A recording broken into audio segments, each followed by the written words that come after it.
Assalamualaikum warahmatullahi wabarakatuh. Sahabat Babar Official beriman, bagaimana kabarnya?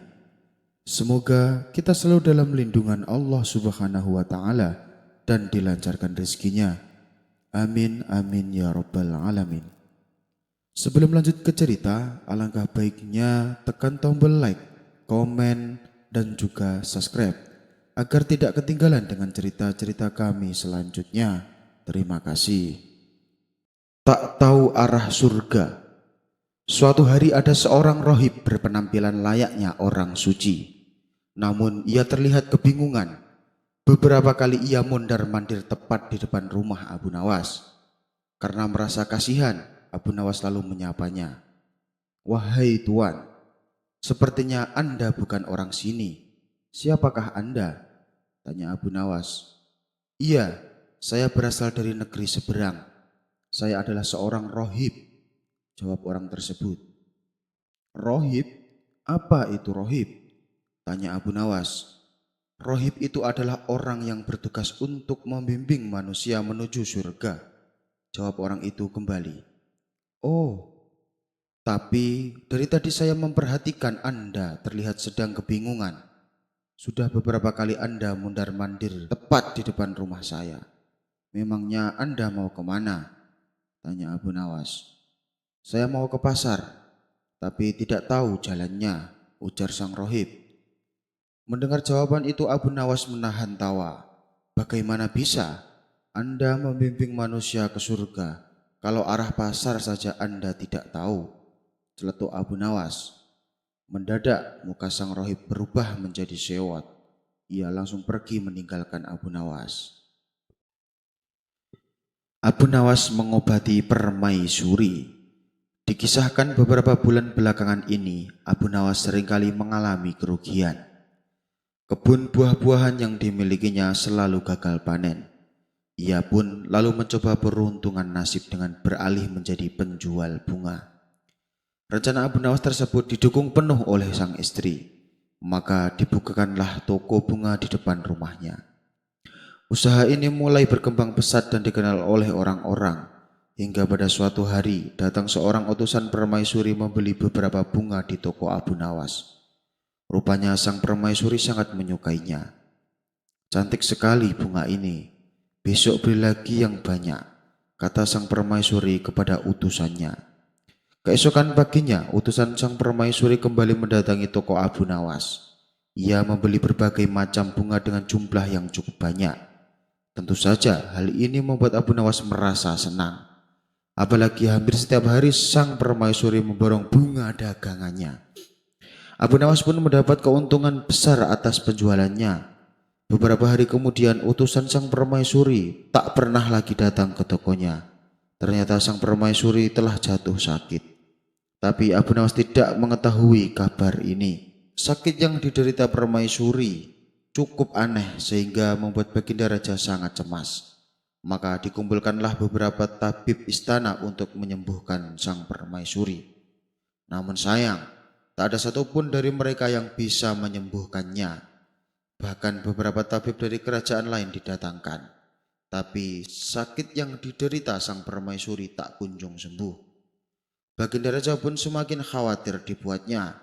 Lalu penasihat istana mengusulkan kepada Baginda Raja, "Paduka yang mulia, bagaimana kalau kita buat sayembara untuk rakyat? Barangkali di antara rakyat kita ada yang bisa mengobati permaisuri," saran penasihat istana. "Benar juga usulanmu, mari kita adakan," titah Baginda Raja. Sayembara pun segera dibuat.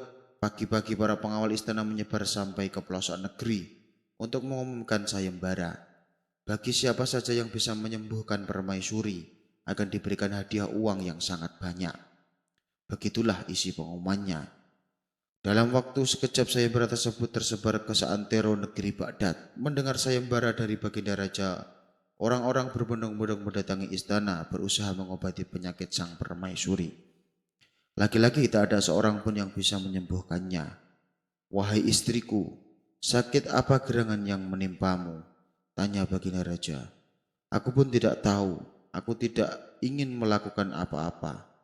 Badan ini terasa lemas, sulit untuk menjelaskannya. Jawab sang permaisuri. Bagaimana ini penasihat istana? Upaya apa lagi yang harus kita lakukan? Sayembara sudah diadakan, tapi tak ada seorang pun yang bisa mengobati. Tanya Baginda Raja bertambah kalut. Jangan menyerah Paduka, tunggulah 2 hari lagi, jawab penasihat istana. Sementara itu di tempat lain Abu Nawas sedang menjaga toko bunga dihampiri oleh tetangganya. Hai Abu Nawas, kamu sudah dengar kabar belum? Sang permaisuri katanya jatuh sakit. Ucap tetangganya. Benarkah? Pantesan beberapa hari ini utusan sang permaisuri tidak pernah datang lagi ke toko saya. Jawab Abu Nawas. Dan kamu tahu tidak, ada sayembara barang siapa yang bisa mengobati sang permaisuri akan diberikan hadiah uang yang banyak. Tutur tetangga Abu Nawas. Karena merasa iba dengan kondisi sang permaisuri, Abu Nawas pun berangkat ke istana menghadap Baginda Raja. Melihat kedatangan Abu Nawas, Baginda Raja menyambutnya dan mempersilahkan duduk di sampingnya. Saya dengar permaisuri sedang sakit Paduka, tanya Abu Nawas memastikan. Benar Abu Nawas, saya sendiri heran dengan penyakit istriku, sebab tak ada seorang pun yang mampu menyembuhkannya, jawab Baginda Raja. Kalau Paduka berkenan, izinkan saya mengobati sang permaisuri, kata Abu Nawas. Baginda Raja terkejut mendengarnya. Kamu kan bukan tabib Abu Nawas, apa yakin kamu bisa? Tanya Baginda Raja tak percaya. Apa salahnya bila dicoba? Bukankah yang bisa menyembuhkan adalah Allah? Dan kesembuhan tersebut bisa melalui siapa saja atas izin dan kehendak Allah, jawab Abu Nawas. Baginda Raja pun mengabulkan permohonan Abu Nawas. Baiklah, lalu ramuan apa yang kau bawa? Tanya Baginda Raja. Saya tidak membawa ramuan apa-apa Paduka, tapi izinkan saya berkeliling istana, balas Abu Nawas. Abu Nawas kemudian dipersilahkan berkeliling ke seluruh area istana. Saking luasnya istana, sampai sore hari Abu Nawas baru selesai berkeliling. Lantas Abu Nawas menghadap Baginda Raja. Paduka yang mulia, saya tahu obatnya yang bisa menyembuhkan permaisuri, kata Abu Nawas memberitahu. Sontak Baginda Raja sangat senang mendengarkannya. Katakan Abu Nawas, katakan apa obatnya? Tanya Baginda Raja tidak sabar. Obatnya adalah taman bunga Paduka yang mulia, jawab Abu Nawas. Taman bunga? Maksudnya bagaimana Abu Nawas? Tanya Baginda Raja bingung. Bukankah dulu di depan kamar permaisuri tadinya ada taman bunga? Kenapa sekarang jadi gedung pertemuan? Kembalikan tanaman bunga seperti dulu agar setiap pagi permaisuri bangun dan bisa melihat bunga-bunga. Pasti sudah lama permaisuri tidak berjalan-jalan di taman bunga. Karena itulah permaisuri merasakan lemas dan tidak bersemangat, jelas Abu Nawas. Sejenak Baginda Raja terdiam. Ucapan Abu Nawas ada benarnya juga. Memang taman bunga di depan kamar istriku telah aku ubah menjadi gedung pertemuan, kata Baginda Raja dalam hati. Baiklah, akan aku coba pengawal bongkar gedung pertemuan dan dijadikan taman bunga yang lebih indah dari sebelumnya, kata Baginda Raja. Saat itu juga gedung pertemuan yang megah dan besar langsung dibongkar dan dikembalikan menjadi taman bunga. Beberapa hari kemudian taman bunga pun sudah berhasil dibuat.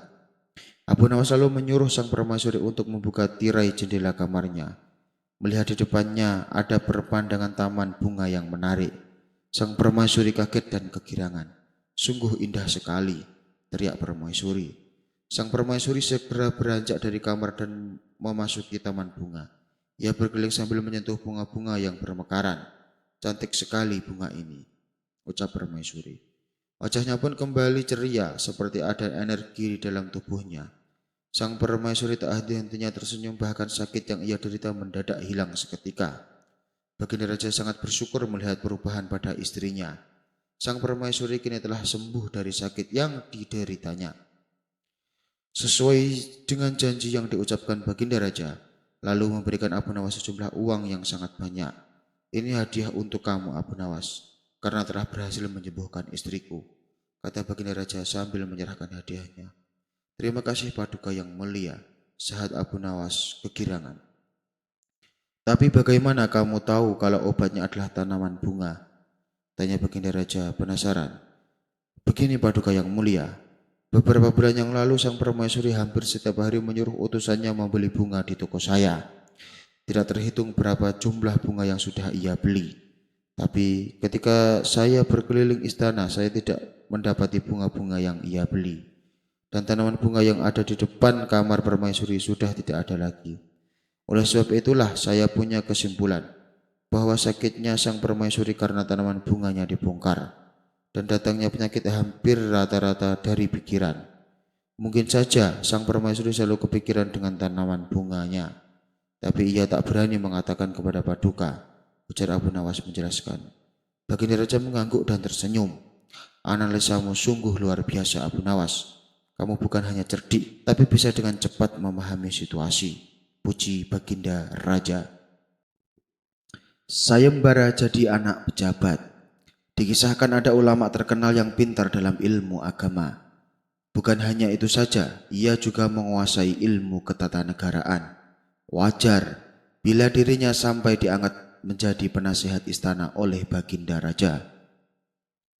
Seiring berjalannya waktu, usia ulama ini pun semakin menua, dan ia bermaksud ingin mengundurkan diri sebagai penasihat istana. Baginda Raja berulang kali menolak niat sang ulama. Tapi karena keputusannya yang bulat, Baginda Raja tak mampu mencegahnya. Kalaupun aku mendapatkan penggantimu, aku tak yakin bisa sepintar dirimu. Sungguh sangat disayangkan bila kamu sampai mengundurkan diri, sesal Baginda Raja. Saya ini sudah tua, Paduka yang mulia, dan saya yakin akan ada pengganti saya yang lebih baik dan lebih pintar, ujar sang ulama. Baginda Raja ragu dengan ucapan sang ulama, mengingat untuk menjadi penasihat istana bukanlah sembarangan orang. Orang tersebut harus pintar dalam ilmu agama, harus pintar ilmu ketatanegaraan, dan cepat serta tepat dalam mengambil keputusan. Orang dengan keahlian seperti ini tentunya sulit ditemukan.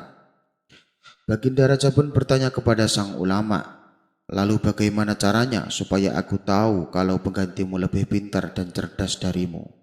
Tanya Baginda Raja. Itu mudah saja, Paduka, karena saya sudah menyiapkan 4 pertanyaan. Bagi siapa saja yang bisa menjawab pertanyaan ini, saya yakin orang tersebut pasti pintar, dan ia pantas menggantikan posisi saya sebagai penasihat istana.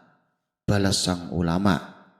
Berarti kalau ada yang ingin menjadi penasihat istana, harus bisa menjawab keempat pertanyaanmu, tanya Baginda Raja kembali.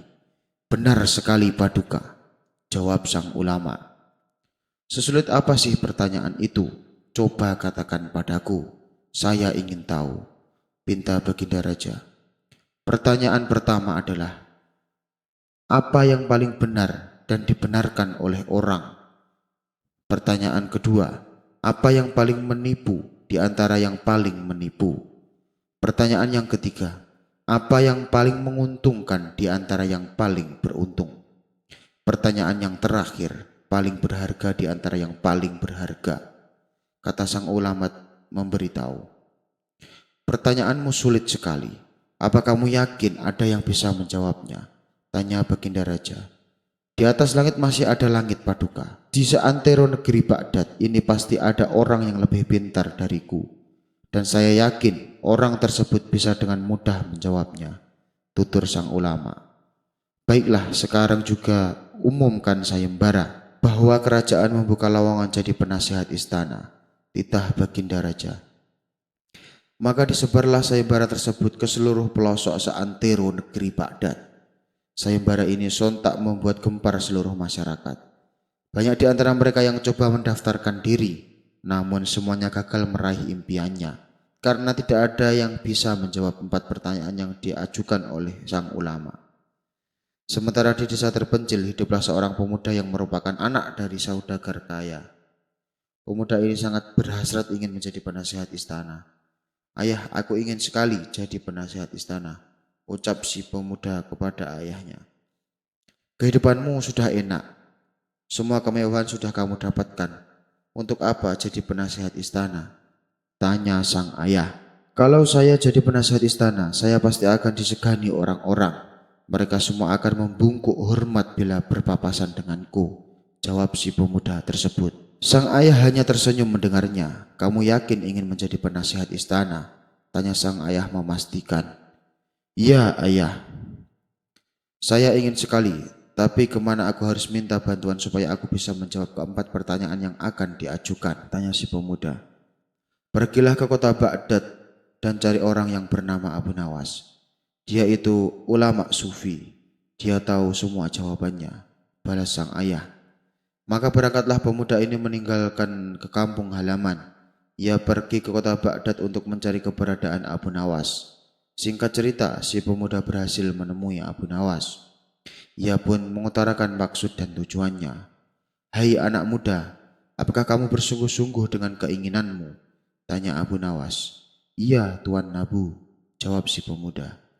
Baiklah, keinginanmu akan aku penuhi. Tapi syaratnya untuk satu jawaban kamu harus ikut aku selama 3 hari. Ujar Abu Nawas.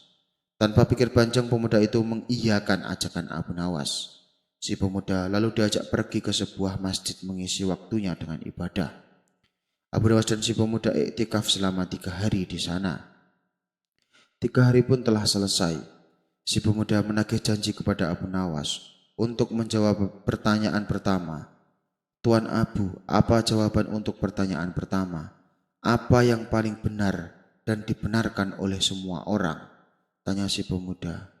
Itu adalah kematian, jawab Abu Nawas. Terima kasih Tuan Abu, jawab si pemuda kegirangan. Lalu untuk pertanyaan kedua, apa jawabannya? Tanya si pemuda kembali. Bila ingin tahu jawabannya, syaratnya kau harus mengikutiku selama 40 hari. Apakah kamu sanggup? Tantang Abu Nawas. Si pemuda sempat bimbang dengan syarat yang kedua. Apa tidak ada cara lain Tuan Abu? Tawar si pemuda. Terserah kamu, syaratnya hanya itu saja, jawab Abu Nawas. Baiklah Tuan Abu, saya turuti syaratnya, balas si pemuda. Selama 40 hari bersama Abu Nawas, banyak pelajaran ilmu dan pengalaman yang didapatkan oleh si pemuda. Selama itu pula Abu Nawas mengajarinya ilmu agama dan akhlak budi pekerti. Perubahan pun sedikit demi sedikit mulai tampak pada diri si pemuda. Sifatnya yang dulu sombong dan angkuh, kini menjadi pribadi yang santun. Si pemuda mulai menyibukkan dirinya dengan ibadah dan zikir. 40 hari pun berlalu. Abu Nawas lalu berkata kepada si pemuda, Wahai anak muda, kau telah berhasil menjalani syarat ini. Sekarang katakan padaku, apa pertanyaan yang kedua?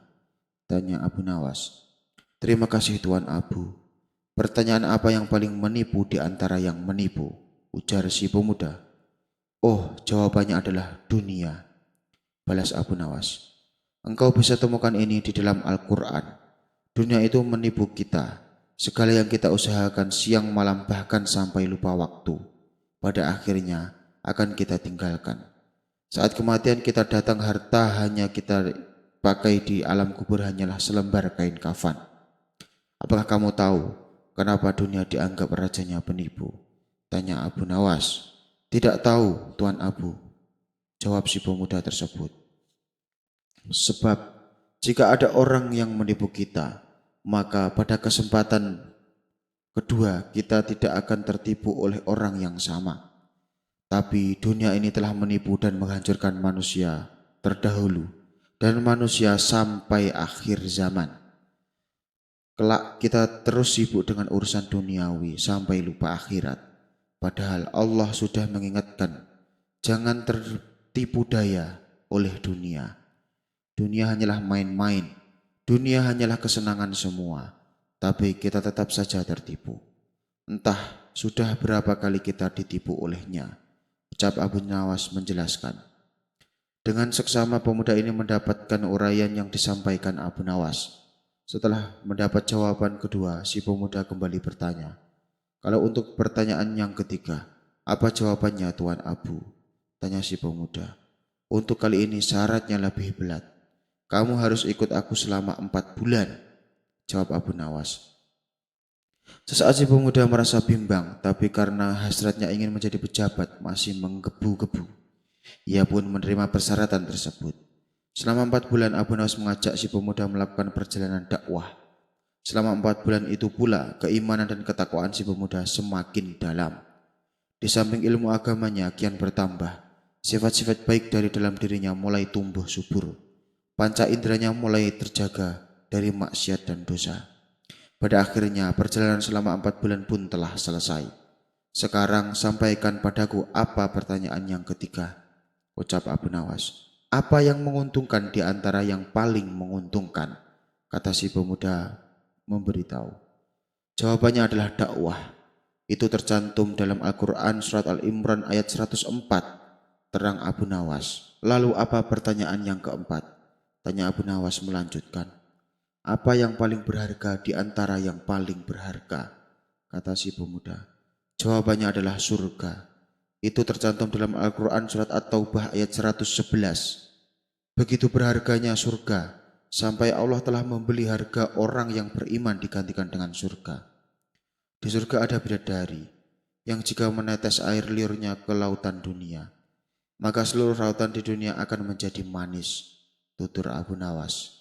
Setelah mendengarkan penjelasan itu, Abu Nawas bertanya kepada si pemuda, sekarang masihkah keinginanmu untuk menjadi pejabat istana? Tanya Abu Nawas. Dengan beruraian air mata pemuda itu menjawab, tidak Tuan Abu, ambisiku terhadap dunia sudah hilang. Aku hanya ingin fokus beribadah. Selama ini aku sudah terlena oleh kemewahan dunia, sampai aku melupakan Allah Tuhanku. Dan aku ingin menebus semua kesalahanku, jawab si pemuda. Abu Nawas pun tersenyum bahagia melihat perubahan sikap pada diri si pemuda. Jadi karena alasan itukah Tuan Abu selalu menolak tawaran raja untuk menjadi pejabat istana? Tanya si pemuda. Benar wahai anak muda, jawab Abu Nawas. Si pemuda lalu pamit pulang kembali ke kampung halamannya. Di sana ia kini menjadi pemuda yang alim dan rajin bersedekah. Sementara ulama berniat mengundurkan diri masih tetap menjabat sebagai penasihat istana. Sebab belum ada seorang pun yang bisa menjawab keempat pertanyaannya.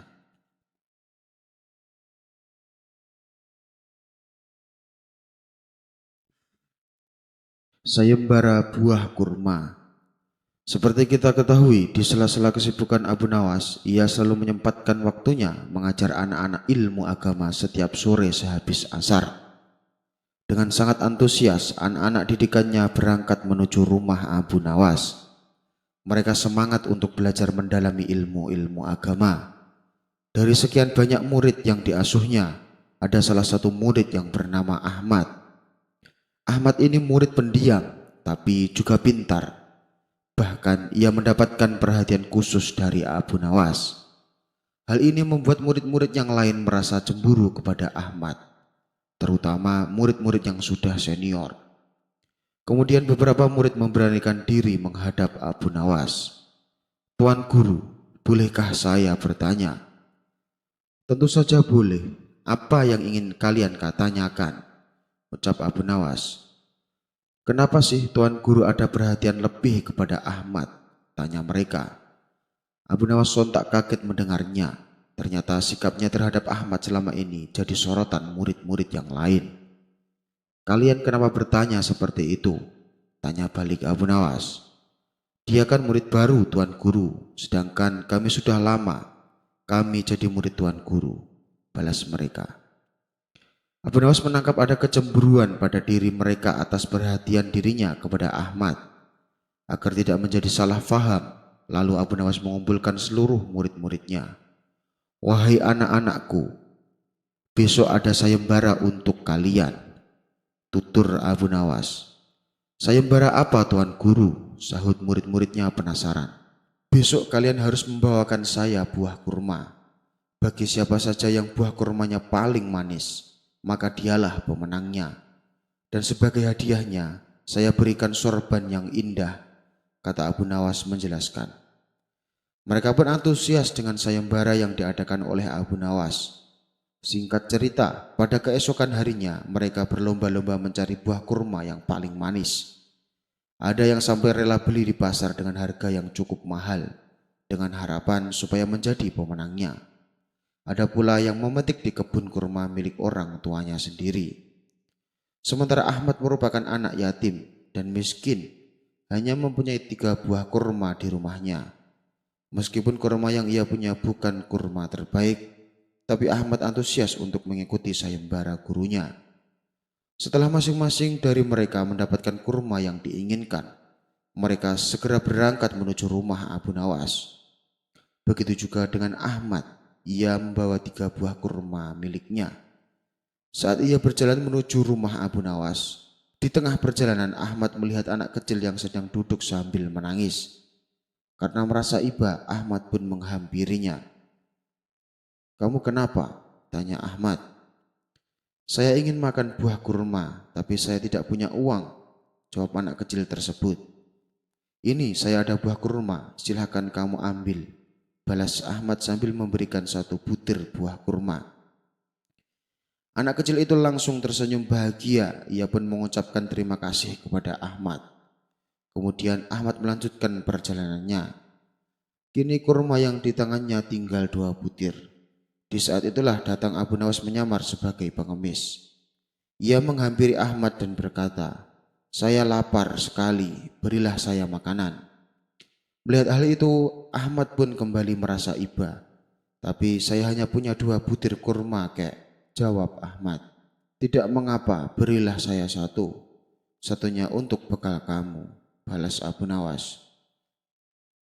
Ahmad lalu memberikan 1 butir kurma miliknya. Lantas ia melanjutkan perjalanan dengan membawa 1 butir kurma yang tersisa.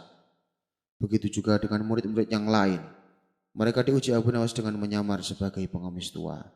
Tapi tak ada satupun dari mereka yang rela memberikan kurmanya.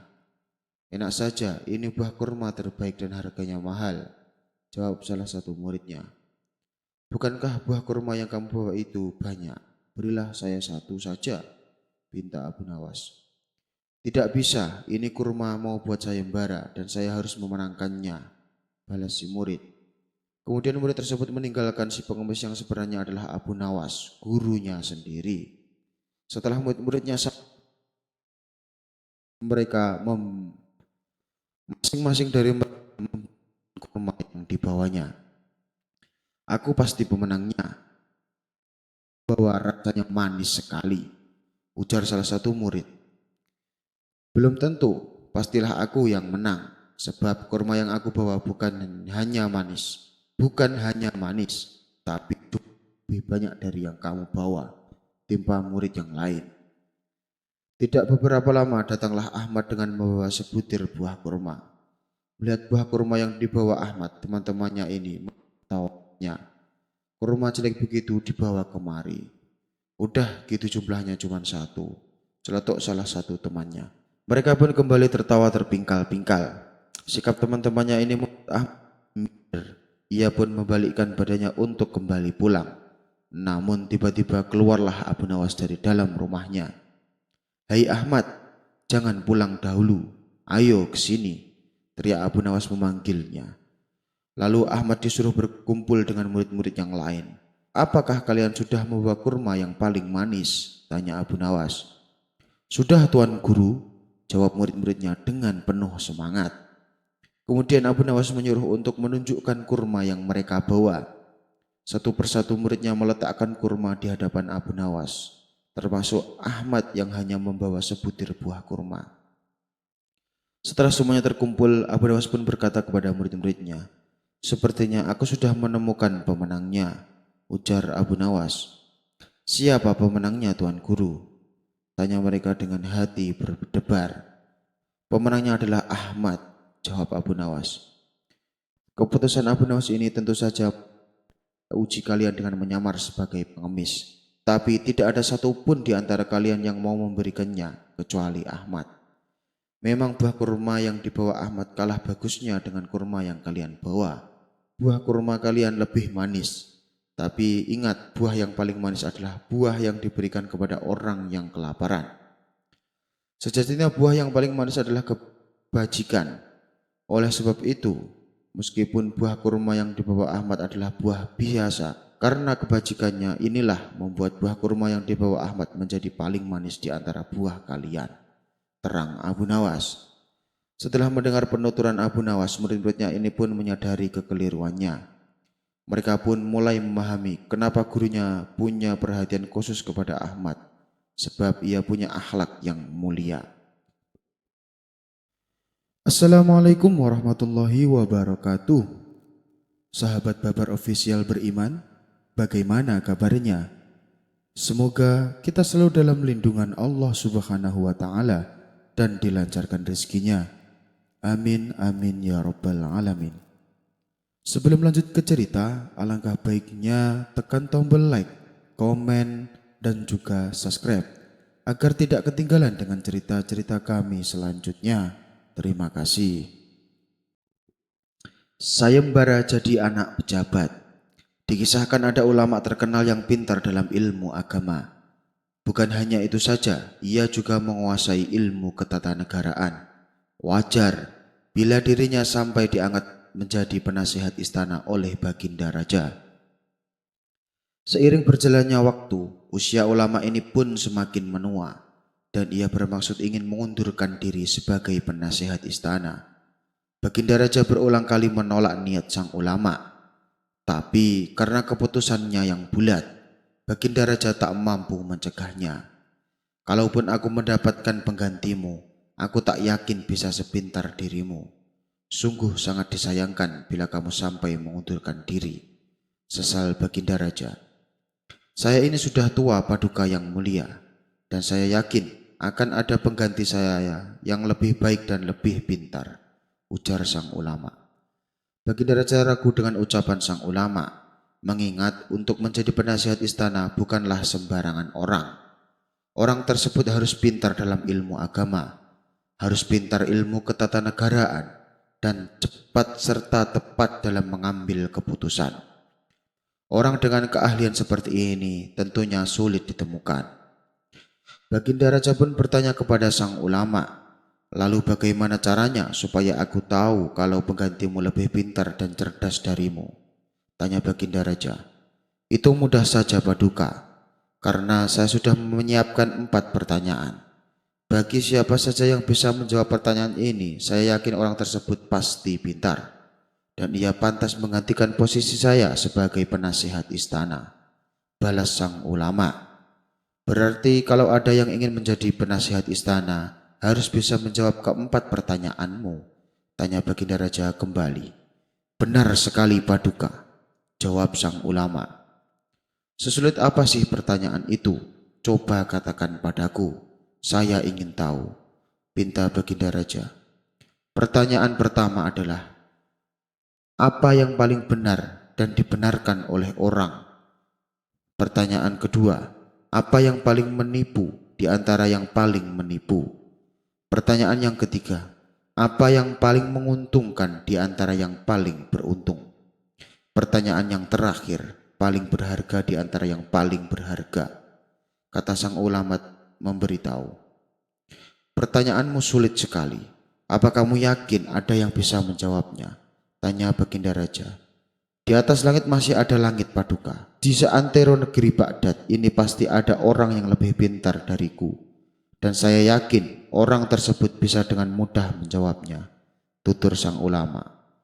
Baiklah, sekarang juga umumkan sayembara bahwa kerajaan membuka lowongan jadi penasihat istana, titah Baginda Raja. Maka disebarlah sayembara tersebut ke seluruh pelosok seantero negeri Baghdad.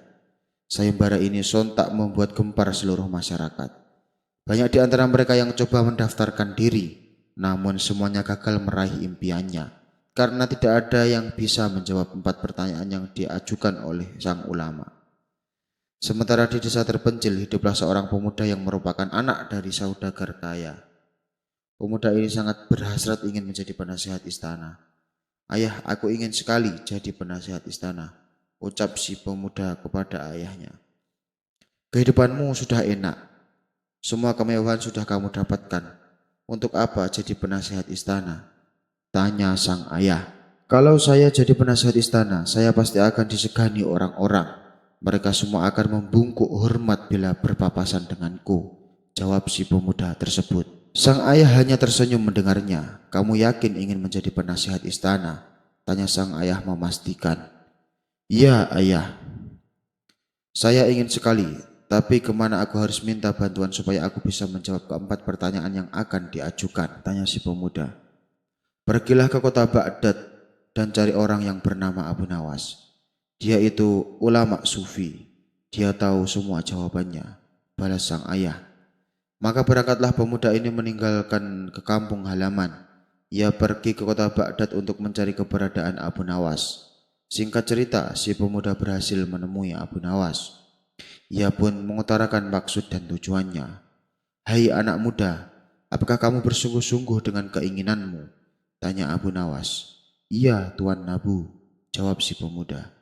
"Baiklah, keinginanmu akan aku penuhi. Tapi syaratnya, untuk satu jawaban kamu harus ikut aku selama 3 hari, ujar Abu Nawas. Tanpa pikir panjang, pemuda itu mengiyakan ajakan Abu Nawas. Si pemuda lalu diajak pergi ke sebuah masjid mengisi waktunya dengan ibadah. Abu Nawas dan si pemuda iktikaf selama 3 hari di sana. 3 hari pun telah selesai. Si pemuda menagih janji kepada Abu Nawas untuk menjawab pertanyaan pertama. "Tuan Abu, apa jawaban untuk pertanyaan pertama? Apa yang paling benar dan dibenarkan oleh semua orang?" tanya si pemuda. "Itu adalah kematian," jawab Abu Nawas. "Terima kasih, Tuan Abu," jawab si pemuda kegirangan. "Lalu untuk pertanyaan kedua, apa jawabannya?" tanya si pemuda kembali. "Bila ingin tahu jawabannya, syaratnya kau harus mengikutiku selama 40 hari. Apakah kamu sanggup?" tantang Abu Nawas. Si pemuda sempat bimbang dengan syarat yang kedua. "Apa tidak ada cara lain, Tuan Abu?" tawar si pemuda. "Terserah kamu, syaratnya hanya itu saja," jawab Abu Nawas. "Baiklah, Tuan Abu, saya turuti syaratnya," balas si pemuda. Selama 40 hari bersama Abu Nawas, banyak pelajaran ilmu dan pengalaman yang didapatkan oleh si pemuda. Selama itu pula Abu Nawas mengajarinya ilmu agama dan akhlak budi pekerti. Perubahan pun sedikit demi sedikit mulai tampak pada diri si pemuda.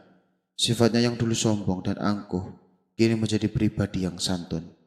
Si pemuda mulai menyibukkan dirinya dengan ibadah dan zikir. 40 hari pun berlalu. Abu Nawas lalu berkata kepada si pemuda, "Wahai anak muda, kau telah berhasil menjalani syarat ini. Sekarang katakan padaku, apa pertanyaan yang kedua?" tanya Abu Nawas. "Terima kasih Tuan Abu.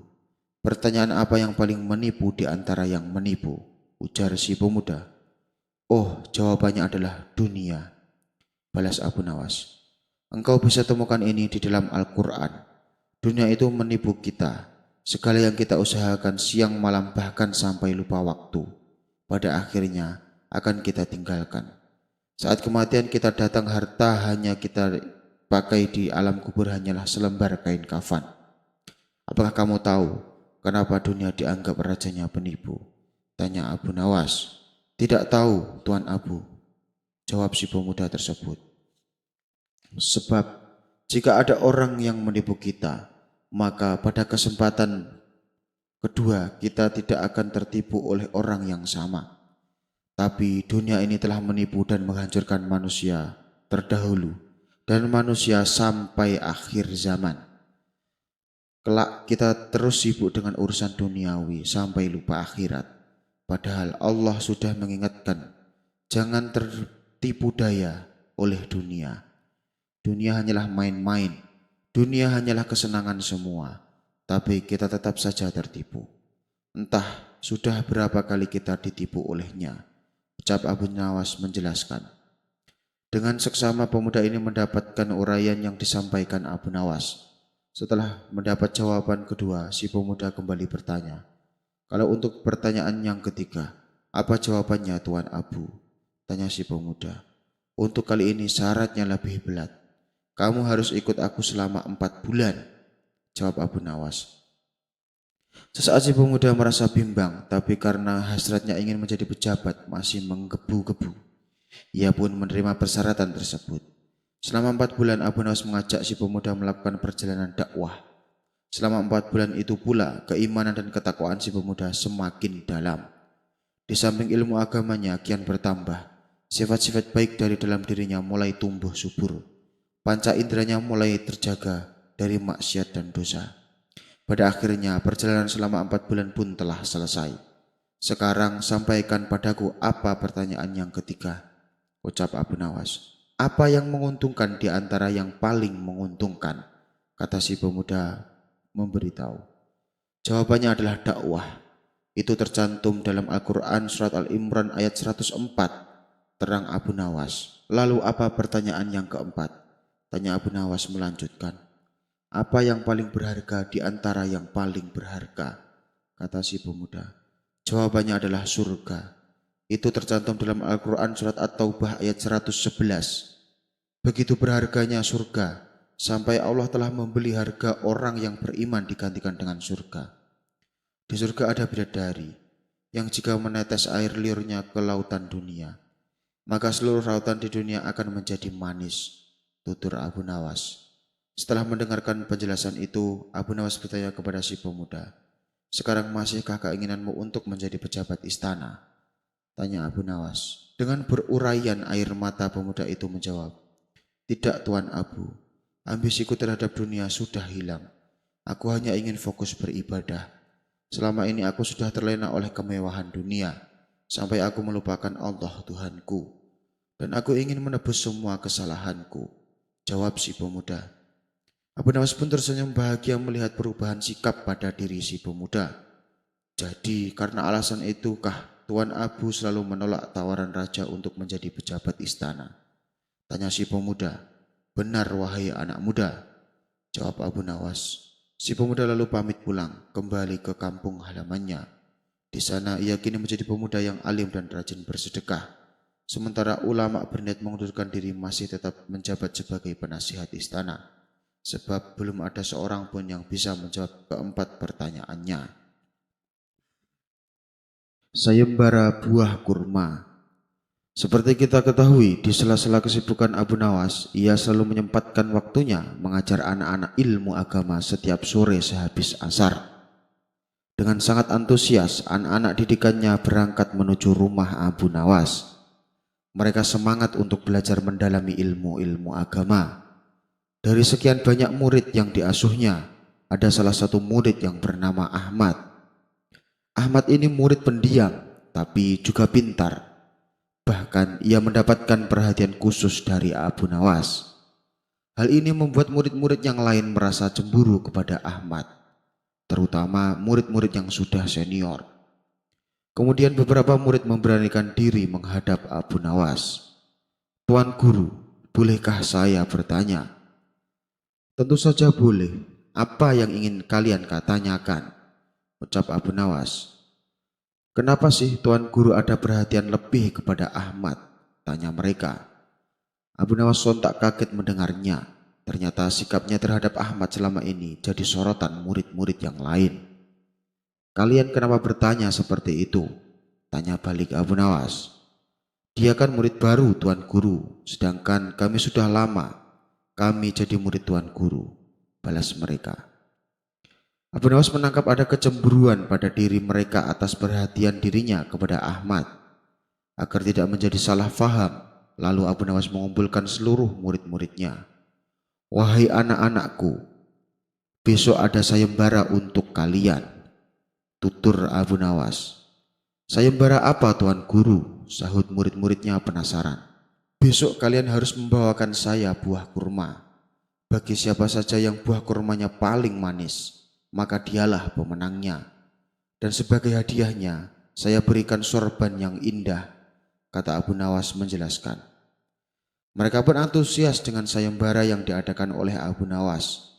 Singkat cerita, pada keesokan harinya mereka berlomba-lomba mencari buah kurma yang paling manis. Ada yang sampai rela beli di pasar dengan harga yang cukup mahal, dengan harapan supaya menjadi pemenangnya. Ada pula yang memetik di kebun kurma milik orang tuanya sendiri. Sementara Ahmad merupakan anak yatim dan miskin, hanya mempunyai 3 buah kurma di rumahnya. Meskipun kurma yang ia punya bukan kurma terbaik, tapi Ahmad antusias untuk mengikuti sayembara gurunya.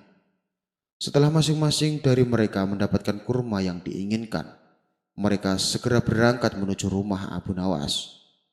Begitu juga dengan Ahmad, ia membawa 3 buah kurma miliknya. Saat ia berjalan menuju rumah Abu Nawas, di tengah perjalanan Ahmad melihat anak kecil yang sedang duduk sambil menangis. Karena merasa iba, Ahmad pun menghampirinya. Kamu kenapa? Tanya Ahmad. Saya ingin makan buah kurma, tapi saya tidak punya uang, jawab anak kecil tersebut. Ini saya ada buah kurma, silakan kamu ambil, balas Ahmad sambil memberikan satu butir buah kurma. Anak kecil itu langsung tersenyum bahagia, ia pun mengucapkan terima kasih kepada Ahmad. Kemudian Ahmad melanjutkan perjalanannya. Kini kurma yang di tangannya tinggal 2 butir. Di saat itulah datang Abu Nawas menyamar sebagai pengemis. Ia menghampiri Ahmad dan berkata, "Saya lapar sekali, berilah saya makanan." Melihat hal itu, Ahmad pun kembali merasa iba. "Tapi saya hanya punya 2 butir kurma, kek," jawab Ahmad. "Tidak mengapa, berilah saya satu. Satunya untuk bekal kamu," balas Abu Nawas.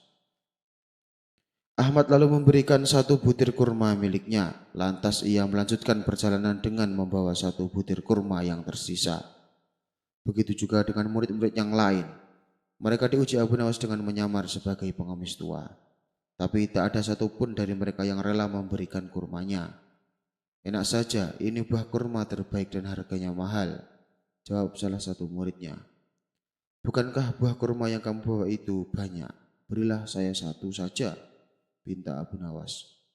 "Tidak bisa, ini kurma mau buat sayembara dan saya harus memenangkannya," balas si murid. Kemudian murid tersebut meninggalkan si pengemis yang sebenarnya adalah Abu Nawas, gurunya sendiri. Setelah murid-muridnya mereka masing-masing dari mereka kurma yang dibawanya. "Aku pasti pemenangnya, bahwa rasanya manis sekali," ujar salah satu murid. "Belum tentu, pastilah aku yang menang, sebab kurma yang aku bawa bukan hanya manis, tapi lebih banyak dari yang kamu bawa," timpa murid yang lain. Tidak beberapa lama datanglah Ahmad dengan membawa sebutir buah kurma. Melihat buah kurma yang dibawa Ahmad, teman-temannya ini menawarnya. "Kurma jelek begitu dibawa kemari." "Udah gitu jumlahnya cuma 1, celetuk salah satu temannya. Mereka pun kembali tertawa terpingkal-pingkal. Sikap teman-temannya ini membuat Ahmad minder. Ia pun membalikkan badannya untuk kembali pulang. Namun tiba-tiba keluarlah Abu Nawas dari dalam rumahnya. "Hai Ahmad, jangan pulang dahulu. Ayo ke sini," teriak Abu Nawas memanggilnya. Lalu Ahmad disuruh berkumpul dengan murid-murid yang lain. "Apakah kalian sudah membawa kurma yang paling manis?" tanya Abu Nawas. "Sudah Tuan Guru," jawab murid-muridnya dengan penuh semangat. Kemudian Abu Nawas menyuruh untuk menunjukkan kurma yang mereka bawa. Satu persatu muridnya meletakkan kurma di hadapan Abu Nawas, termasuk Ahmad yang hanya membawa sebutir buah kurma. Setelah semuanya terkumpul, Abu Nawas pun berkata kepada murid-muridnya, "Sepertinya aku sudah menemukan pemenangnya," ujar Abu Nawas. "Siapa pemenangnya Tuan Guru?" tanya mereka dengan hati berdebar. "Pemenangnya adalah Ahmad," jawab Abu Nawas. Keputusan Abu Nawas ini tentu saja uji kalian dengan menyamar sebagai pengemis. Tapi tidak ada satupun di antara kalian yang mau memberikannya kecuali Ahmad.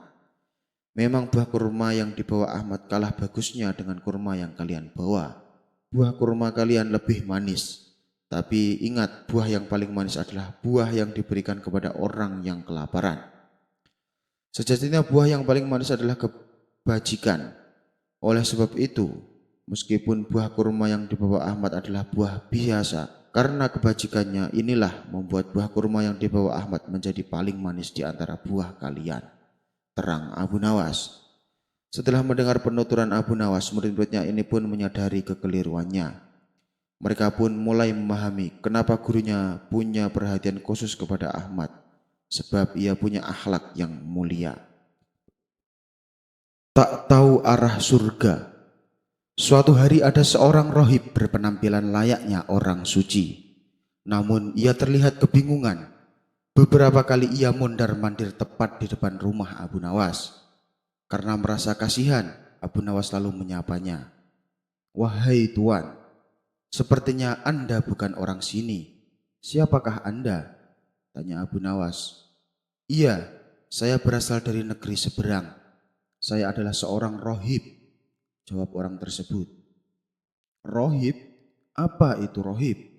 Tanya Abu Nawas. Rohib itu adalah orang yang bertugas untuk membimbing manusia menuju surga. Jawab orang itu kembali. Oh, tapi dari tadi saya memperhatikan Anda terlihat sedang kebingungan. Sudah beberapa kali Anda mundar-mandir tepat di depan rumah saya. Memangnya Anda mau kemana? Tanya Abu Nawas. Saya mau ke pasar, tapi tidak tahu jalannya, ujar sang rohib. Mendengar jawaban itu Abu Nawas menahan tawa. Bagaimana bisa Anda membimbing manusia ke surga kalau arah pasar saja Anda tidak tahu? Celetuk Abu Nawas. Mendadak muka sang rohib berubah menjadi sewot. Ia langsung pergi meninggalkan Abu Nawas. Abu Nawas mengobati permaisuri. Dikisahkan beberapa bulan belakangan ini, Abu Nawas seringkali mengalami kerugian. Kebun buah-buahan yang dimilikinya selalu gagal panen. Ia pun lalu mencoba peruntungan nasib dengan beralih menjadi penjual bunga. Rencana Abu Nawas tersebut didukung penuh oleh sang istri. Maka dibukakanlah toko bunga di depan rumahnya. Usaha ini mulai berkembang pesat dan dikenal oleh orang-orang. Hingga pada suatu hari datang seorang utusan permaisuri membeli beberapa bunga di toko Abu Nawas. Rupanya sang permaisuri sangat menyukainya. Cantik sekali bunga ini. Besok beli lagi yang banyak, kata sang permaisuri kepada utusannya.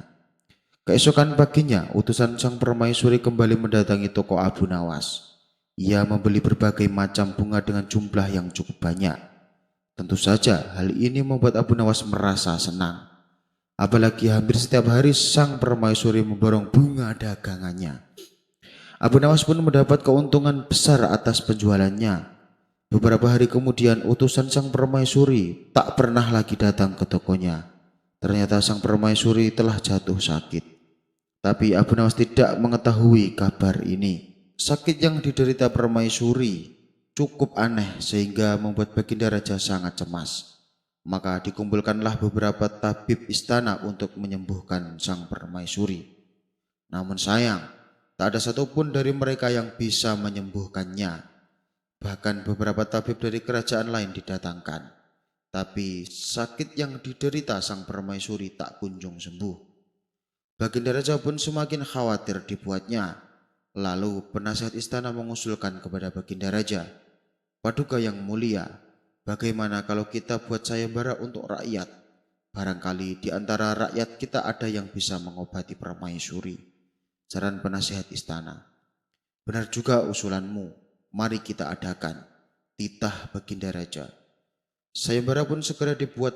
Pagi-pagi para pengawal istana menyebar sampai ke pelosok negeri untuk mengumumkan sayembara. Bagi siapa saja yang bisa menyembuhkan permaisuri akan diberikan hadiah uang yang sangat banyak. Begitulah isi pengumumannya. Dalam waktu sekejap sayembara tersebut tersebar ke seantero negeri Baghdad. Mendengar sayembara dari Baginda Raja, orang-orang berbondong-bondong mendatangi istana berusaha mengobati penyakit sang permaisuri. Lagi-lagi tak ada seorang pun yang bisa menyembuhkannya. Wahai istriku, sakit apa gerangan yang menimpamu? Tanya Baginda Raja. Aku pun tidak tahu. Aku tidak ingin melakukan apa-apa. Badan ini terasa lemas, sulit untuk menjelaskannya. Jawab sang permaisuri. Bagaimana ini penasihat istana? Upaya apa lagi yang harus kita lakukan? Sayembara sudah diadakan, tapi tak ada seorang pun yang bisa mengobati. Tanya Baginda Raja bertambah kalut. Jangan menyerah Paduka, tunggulah 2 hari lagi, jawab penasihat istana. Sementara itu di tempat lain Abu Nawas sedang menjaga toko bunga dihampiri oleh tetangganya. Hai Abu Nawas, kamu sudah dengar kabar belum? Sang permaisuri katanya jatuh sakit. Ucap tetangganya. Benarkah? Pantesan beberapa hari ini utusan sang permaisuri tidak pernah datang lagi ke toko saya. Jawab Abu Nawas. Dan kamu tahu tidak, ada sayembara barang siapa yang bisa mengobati sang permaisuri akan diberikan hadiah uang yang banyak. Tutur tetangga Abu Nawas. Karena merasa iba dengan kondisi sang permaisuri, Abu Nawas pun berangkat ke istana menghadap Baginda Raja. Melihat kedatangan Abu Nawas, Baginda Raja menyambutnya dan mempersilahkan duduk di sampingnya. Saya dengar permaisuri sedang sakit Paduka, tanya Abu Nawas memastikan. Benar Abu Nawas, saya sendiri heran dengan penyakit istriku. Sebab tak ada seorang pun yang mampu menyembuhkannya, jawab Baginda Raja. Kalau Paduka berkenan, izinkan saya mengobati sang permaisuri, kata Abu Nawas. Baginda Raja terkejut mendengarnya. Kamu kan bukan tabib Abu Nawas, apa yakin kamu bisa? Tanya Baginda Raja tak percaya. Apa salahnya bila dicoba? Bukankah yang bisa menyembuhkan adalah Allah? Dan kesembuhan tersebut bisa melalui siapa saja atas izin dan kehendak Allah, jawab Abu Nawas. Baginda Raja pun mengabulkan permohonan Abu Nawas. Baiklah, lalu ramuan apa yang kau bawa? Tanya Baginda Raja. Saya tidak membawa ramuan apa-apa Paduka, tapi izinkan saya berkeliling istana, balas Abu Nawas. Abu Nawas kemudian dipersilahkan berkeliling ke seluruh area istana. Saking luasnya istana, sampai sore hari Abu Nawas baru selesai berkeliling. Lantas Abu Nawas menghadap Baginda Raja. Paduka yang mulia, saya tahu obatnya yang bisa menyembuhkan permaisuri, kata Abu Nawas memberitahu. Sontak Baginda Raja sangat senang mendengarkannya. Katakan Abu Nawas, katakan apa obatnya? Tanya Baginda Raja tidak sabar. Obatnya adalah taman bunga Paduka yang mulia, jawab Abu Nawas.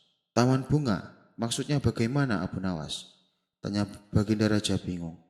Bukankah dulu di depan kamar permaisuri tadinya ada taman bunga? Kenapa sekarang jadi gedung pertemuan? Kembalikan tanaman bunga seperti dulu agar setiap pagi permaisuri bangun dan bisa melihat bunga-bunga. Pasti sudah lama permaisuri tidak berjalan-jalan di taman bunga. Karena itulah permaisuri merasakan lemas dan tidak bersemangat, jelas Abu Nawas. Sejenak Baginda Raja terdiam. Ucapan Abu Nawas ada benarnya juga. Memang taman bunga di depan kamar istriku telah aku ubah menjadi gedung pertemuan, kata Baginda Raja dalam hati. Baiklah, akan aku coba pengawal bongkar gedung pertemuan dan dijadikan taman bunga yang lebih indah dari sebelumnya, kata Baginda Raja. Saat itu juga gedung pertemuan yang megah dan besar langsung dibongkar dan dikembalikan menjadi taman bunga. Beberapa hari kemudian taman bunga pun sudah berhasil dibuat. Abu Nawas lalu menyuruh sang permaisuri untuk membuka tirai jendela kamarnya. Melihat di depannya ada pemandangan taman bunga yang menarik. Sang permaisuri kaget dan kegirangan. Sungguh indah sekali, teriak permaisuri. Sang permaisuri segera beranjak dari kamar dan memasuki taman bunga. Ia berkeliling sambil menyentuh bunga-bunga yang bermekaran. Cantik sekali bunga ini, ucap permaisuri. Wajahnya pun kembali ceria, seperti ada energi di dalam tubuhnya. Sang permaisuri tak henti-hentinya tersenyum, bahkan sakit yang ia derita mendadak hilang seketika. Baginda Raja sangat bersyukur melihat perubahan pada istrinya. Sang permaisuri kini telah sembuh dari sakit yang dideritanya. Sesuai dengan janji yang diucapkan Baginda Raja, lalu memberikan Abu Nawas sejumlah uang yang sangat banyak. Ini hadiah untuk kamu Abu Nawas, karena telah berhasil menyembuhkan istriku, kata Baginda Raja sambil menyerahkan hadiahnya. Terima kasih Paduka yang mulia, sahut Abu Nawas kegirangan. Tapi bagaimana kamu tahu kalau obatnya adalah tanaman bunga? Tanya Baginda Raja penasaran. Begini Paduka yang mulia, beberapa bulan yang lalu sang permaisuri hampir setiap hari menyuruh utusannya membeli bunga di toko saya. Tidak terhitung berapa jumlah bunga yang sudah ia beli. Tapi ketika saya berkeliling istana, saya tidak mendapati bunga-bunga yang ia beli. Dan tanaman bunga yang ada di depan kamar permaisuri sudah tidak ada lagi. Oleh sebab itulah saya punya kesimpulan bahwa sakitnya sang permaisuri karena tanaman bunganya dibongkar. Dan datangnya penyakit hampir rata-rata dari pikiran. Mungkin saja sang permaisuri selalu kepikiran dengan tanaman bunganya. Tapi ia tak berani mengatakan kepada Paduka, ujar Abu Nawas menjelaskan. Baginda Raja mengangguk dan tersenyum. Analisamu sungguh luar biasa Abu Nawas. Kamu bukan hanya cerdik, tapi bisa dengan cepat memahami situasi. Puji Baginda Raja.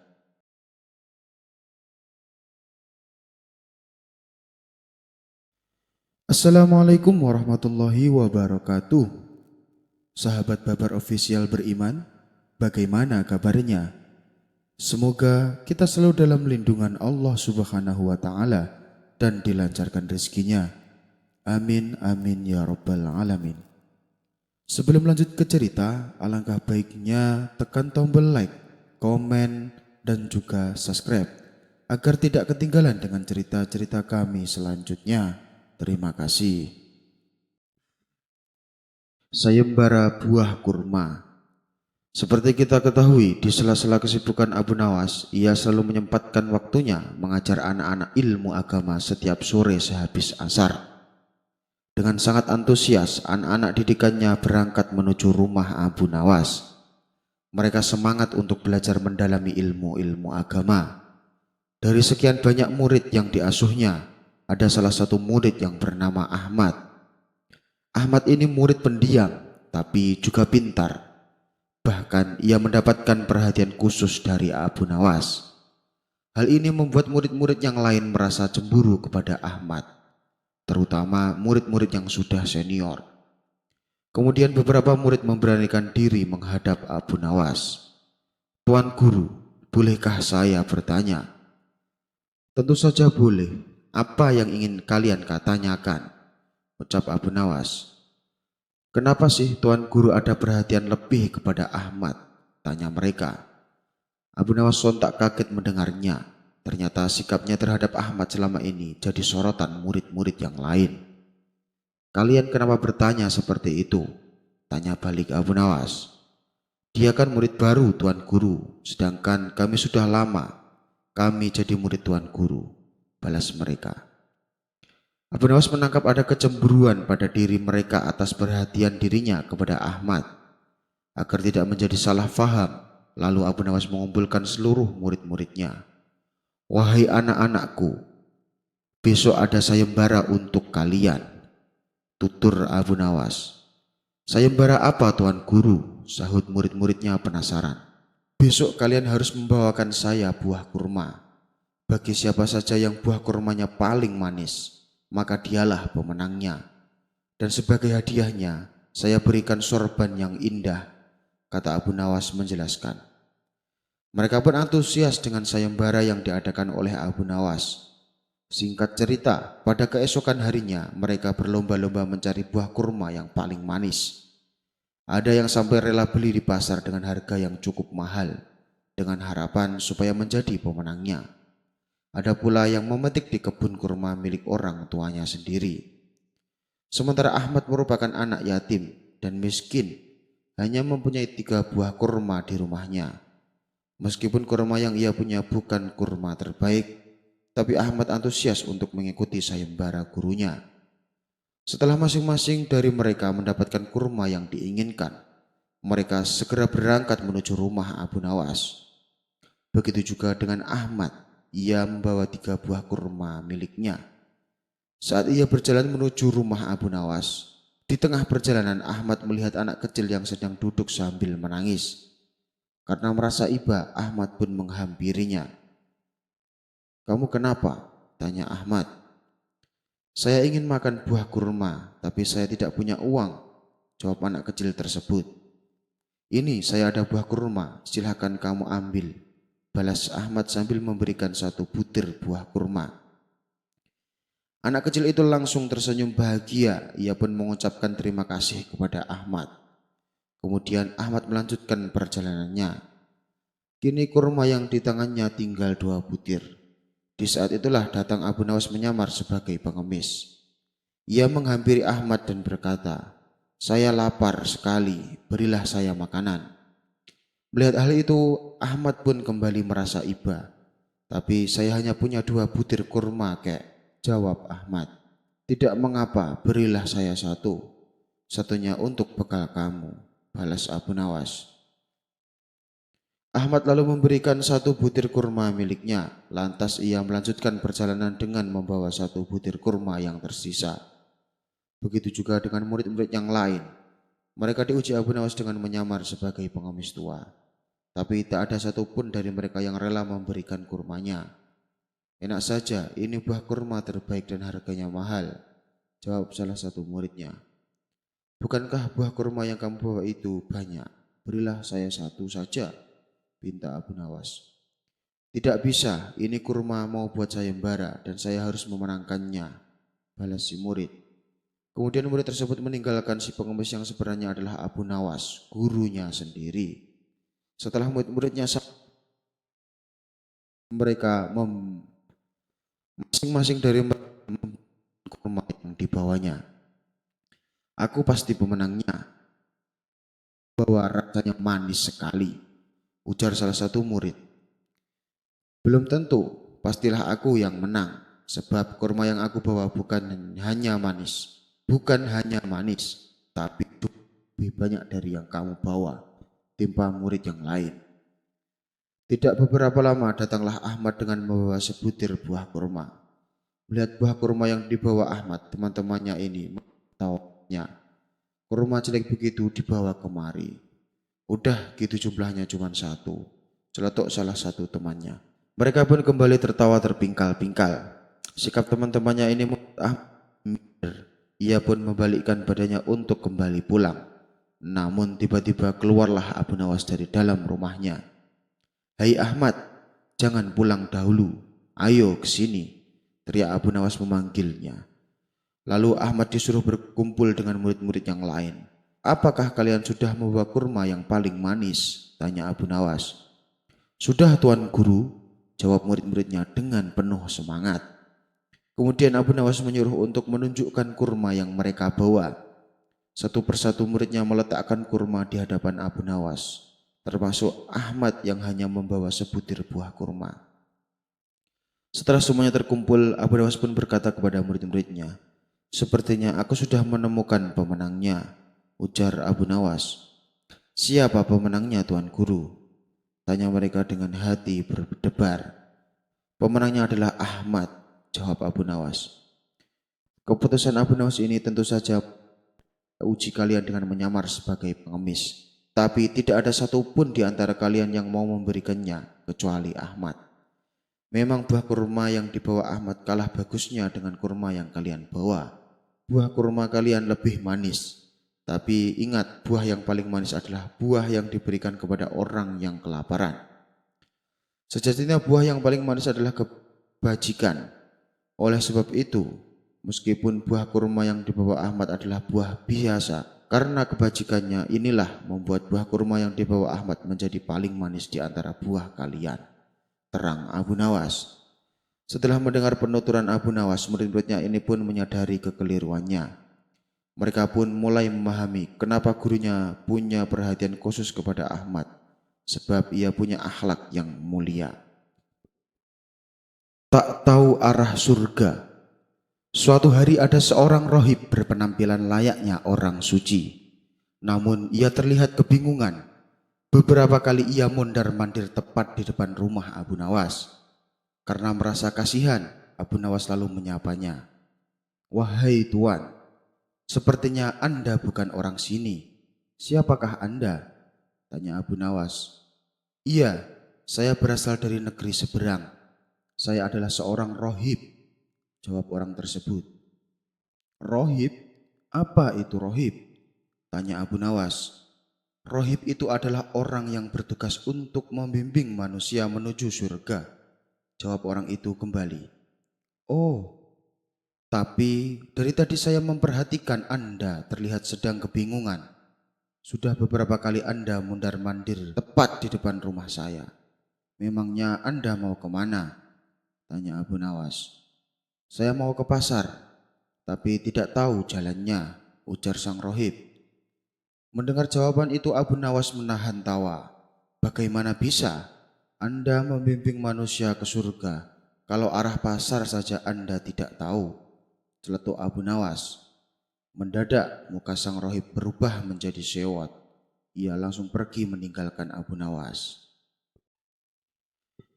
Abu Nawas mengobati permaisuri. Dikisahkan beberapa bulan belakangan ini, Abu Nawas seringkali mengalami kerugian. Kebun buah-buahan yang dimilikinya selalu gagal panen. Ia pun lalu mencoba peruntungan nasib dengan beralih menjadi penjual bunga. Rencana Abu Nawas tersebut didukung penuh oleh sang istri. Maka dibukakanlah toko bunga di depan rumahnya.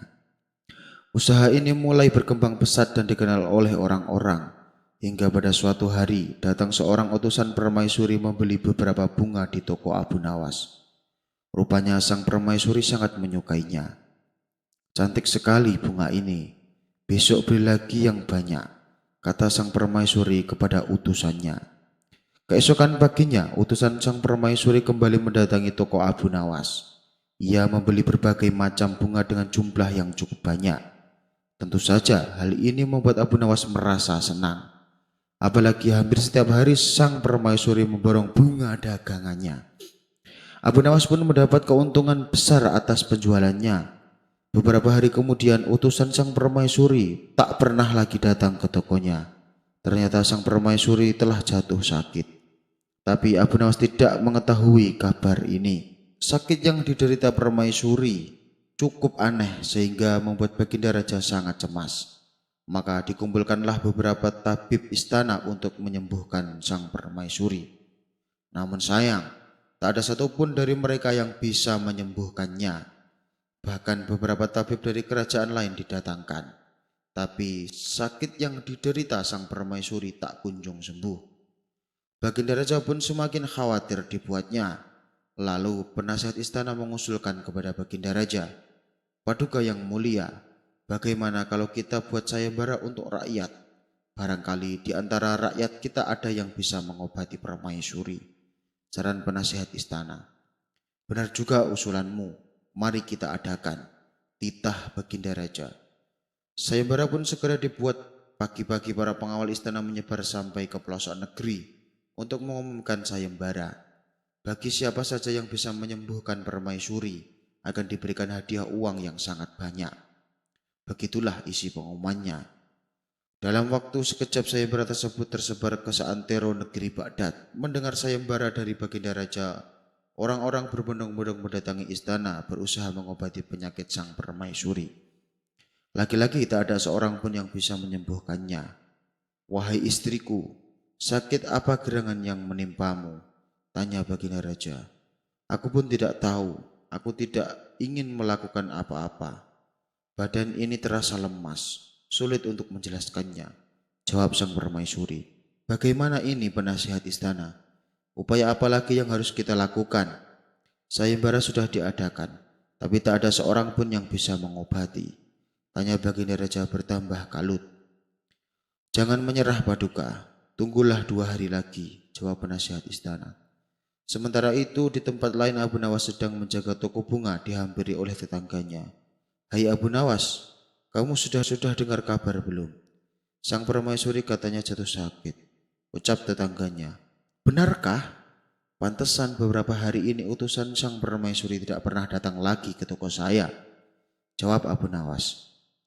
"Dan kamu tahu tidak, ada sayembara barang siapa yang bisa mengobati sang permaisuri akan diberikan hadiah uang yang banyak," tutur tetangga Abu Nawas. Karena merasa iba dengan kondisi sang permaisuri, Abu Nawas pun berangkat ke istana menghadap Baginda Raja. Melihat kedatangan Abu Nawas, Baginda Raja menyambutnya dan mempersilahkan duduk di sampingnya. "Saya dengar permaisuri sedang sakit Paduka," tanya Abu Nawas memastikan. "Benar Abu Nawas, saya sendiri heran dengan penyakit istriku, sebab tak ada seorang pun yang mampu menyembuhkannya," jawab Baginda Raja. "Kalau Paduka berkenan, izinkan saya mengobati sang permaisuri," kata Abu Nawas. Baginda Raja terkejut mendengarnya. "Kamu kan bukan tabib Abu Nawas. Apa yakin kamu bisa?" tanya Baginda Raja tak percaya. "Apa salahnya bila dicoba? Bukankah yang bisa menyembuhkan adalah Allah? Dan kesembuhan tersebut bisa melalui siapa saja atas izin dan kehendak Allah," jawab Abu Nawas. Baginda Raja pun mengabulkan permohonan Abu Nawas. "Baiklah, lalu ramuan apa yang kau bawa?" tanya Baginda Raja. "Saya tidak membawa ramuan apa-apa Paduka, tapi izinkan saya berkeliling istana," balas Abu Nawas. Abu Nawas kemudian dipersilahkan berkeliling ke seluruh area istana. Saking luasnya istana, sampai sore hari Abu Nawas baru selesai berkeliling. Lantas Abu Nawas menghadap Baginda Raja. "Paduka yang mulia, saya tahu obatnya yang bisa menyembuhkan permaisuri," kata Abu Nawas memberitahu. Sontak Baginda Raja sangat senang mendengarkannya. "Katakan Abu Nawas, katakan apa obatnya?" tanya Baginda Raja tidak sabar. Obatnya adalah taman bunga Paduka yang mulia, jawab Abu Nawas. Taman bunga? Maksudnya bagaimana Abu Nawas? Tanya Baginda Raja bingung. Bukankah dulu di depan kamar permaisuri tadinya ada taman bunga? Kenapa sekarang jadi gedung pertemuan? Kembalikan tanaman bunga seperti dulu agar setiap pagi permaisuri bangun dan bisa melihat bunga-bunga. Pasti sudah lama permaisuri tidak berjalan-jalan di taman bunga. Karena itulah permaisuri merasakan lemas dan tidak bersemangat. Jelas Abu Nawas. Sejenak Baginda Raja terdiam. Ucapan Abu Nawas ada benarnya juga. Memang taman bunga di depan kamar istriku telah aku ubah menjadi gedung pertemuan, kata Baginda Raja dalam hati. Baiklah, akan aku coba pengawal bongkar gedung pertemuan dan dijadikan taman bunga yang lebih indah dari sebelumnya, kata Baginda Raja. Saat itu juga gedung pertemuan yang megah dan besar langsung dibongkar dan dikembalikan menjadi taman bunga. Beberapa hari kemudian taman bunga pun sudah berhasil dibuat. Abu Nawas lalu menyuruh sang permaisuri untuk membuka tirai jendela kamarnya. Melihat di depannya ada pemandangan taman bunga yang menarik. Sang permaisuri kaget dan kegirangan. Sungguh indah sekali, teriak permaisuri. Sang permaisuri segera beranjak dari kamar dan memasuki taman bunga. Ia berkeliling sambil menyentuh bunga-bunga yang bermekaran. Cantik sekali bunga ini, ucap permaisuri. Wajahnya pun kembali ceria, seperti ada energi di dalam tubuhnya. Sang permaisuri tak henti-hentinya tersenyum, bahkan sakit yang ia derita mendadak hilang seketika. Baginda Raja sangat bersyukur melihat perubahan pada istrinya. Sang permaisuri kini telah sembuh dari sakit yang dideritanya. Sesuai dengan janji yang diucapkan Baginda Raja, lalu memberikan Abu Nawas sejumlah uang yang sangat banyak. Ini hadiah untuk kamu Abu Nawas, karena telah berhasil menyembuhkan istriku, kata Baginda Raja sambil menyerahkan hadiahnya. Terima kasih Paduka yang mulia, sahut Abu Nawas kegirangan. Tapi bagaimana kamu tahu kalau obatnya adalah tanaman bunga? Tanya Baginda Raja penasaran. Begini Paduka yang mulia, beberapa bulan yang lalu sang permaisuri hampir setiap hari menyuruh utusannya membeli bunga di toko saya. Tidak terhitung berapa jumlah bunga yang sudah ia beli. Tapi ketika saya berkeliling istana, saya tidak mendapati bunga-bunga yang ia beli. Dan tanaman bunga yang ada di depan kamar permaisuri sudah tidak ada lagi. Oleh sebab itulah saya punya kesimpulan bahwa sakitnya sang permaisuri karena tanaman bunganya dibongkar, dan datangnya penyakit hampir rata-rata dari pikiran. Mungkin saja sang permaisuri selalu kepikiran dengan tanaman bunganya, tapi ia tak berani mengatakan kepada Paduka, ujar Abu Nawas menjelaskan. Baginda Raja mengangguk dan tersenyum. Analisamu sungguh luar biasa Abu Nawas. Kamu bukan hanya cerdik, tapi bisa dengan cepat memahami situasi. Puji Baginda Raja.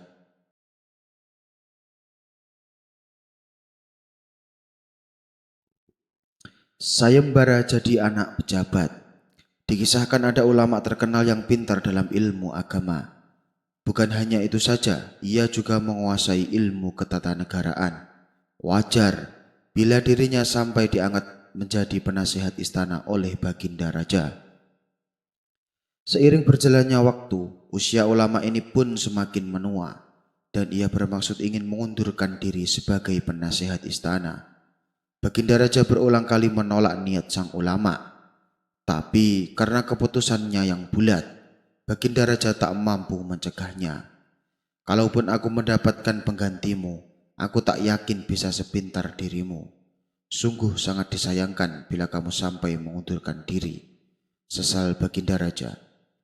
Saya ini sudah tua Paduka yang mulia, dan saya yakin akan ada pengganti saya yang lebih baik dan lebih pintar, ujar sang ulama. Baginda Raja ragu dengan ucapan sang ulama, mengingat untuk menjadi penasihat istana bukanlah sembarangan orang. Orang tersebut harus pintar dalam ilmu agama, harus pintar ilmu ketatanegaraan, dan cepat serta tepat dalam mengambil keputusan. Orang dengan keahlian seperti ini tentunya sulit ditemukan. Baginda Raja pun bertanya kepada sang ulama, lalu bagaimana caranya supaya aku tahu kalau penggantimu lebih pintar dan cerdas darimu? Tanya Baginda Raja. Itu mudah saja Paduka, karena saya sudah menyiapkan 4 pertanyaan. Bagi siapa saja yang bisa menjawab pertanyaan ini, saya yakin orang tersebut pasti pintar. dan ia pantas menggantikan posisi saya sebagai penasihat istana. Balas sang ulama. Berarti kalau ada yang ingin menjadi penasihat istana, harus bisa menjawab keempat pertanyaanmu, tanya Baginda Raja kembali. Benar sekali Paduka, jawab sang ulama. Sesulit apa sih pertanyaan itu? Coba katakan padaku, saya ingin tahu, pinta Baginda Raja. Pertanyaan pertama adalah, apa yang paling benar dan dibenarkan oleh orang? Pertanyaan kedua, apa yang paling menipu di antara yang paling menipu? Pertanyaan yang ketiga, apa yang paling menguntungkan di antara yang paling beruntung? Pertanyaan yang terakhir, paling berharga di antara yang paling berharga. Kata sang ulama memberitahu, pertanyaanmu sulit sekali. Apa kamu yakin ada yang bisa menjawabnya? Tanya Baginda Raja. Di atas langit masih ada langit Paduka. Di seantero negeri Baghdad ini pasti ada orang yang lebih pintar dariku. Dan saya yakin orang tersebut bisa dengan mudah menjawabnya, tutur sang ulama. Baiklah, sekarang juga umumkan sayembara bahwa kerajaan membuka lowongan jadi penasihat istana, titah Baginda Raja. Maka disebarlah sayembara tersebut ke seluruh pelosok seantero negeri Baghdad. Sayembara ini sontak membuat gempar seluruh masyarakat.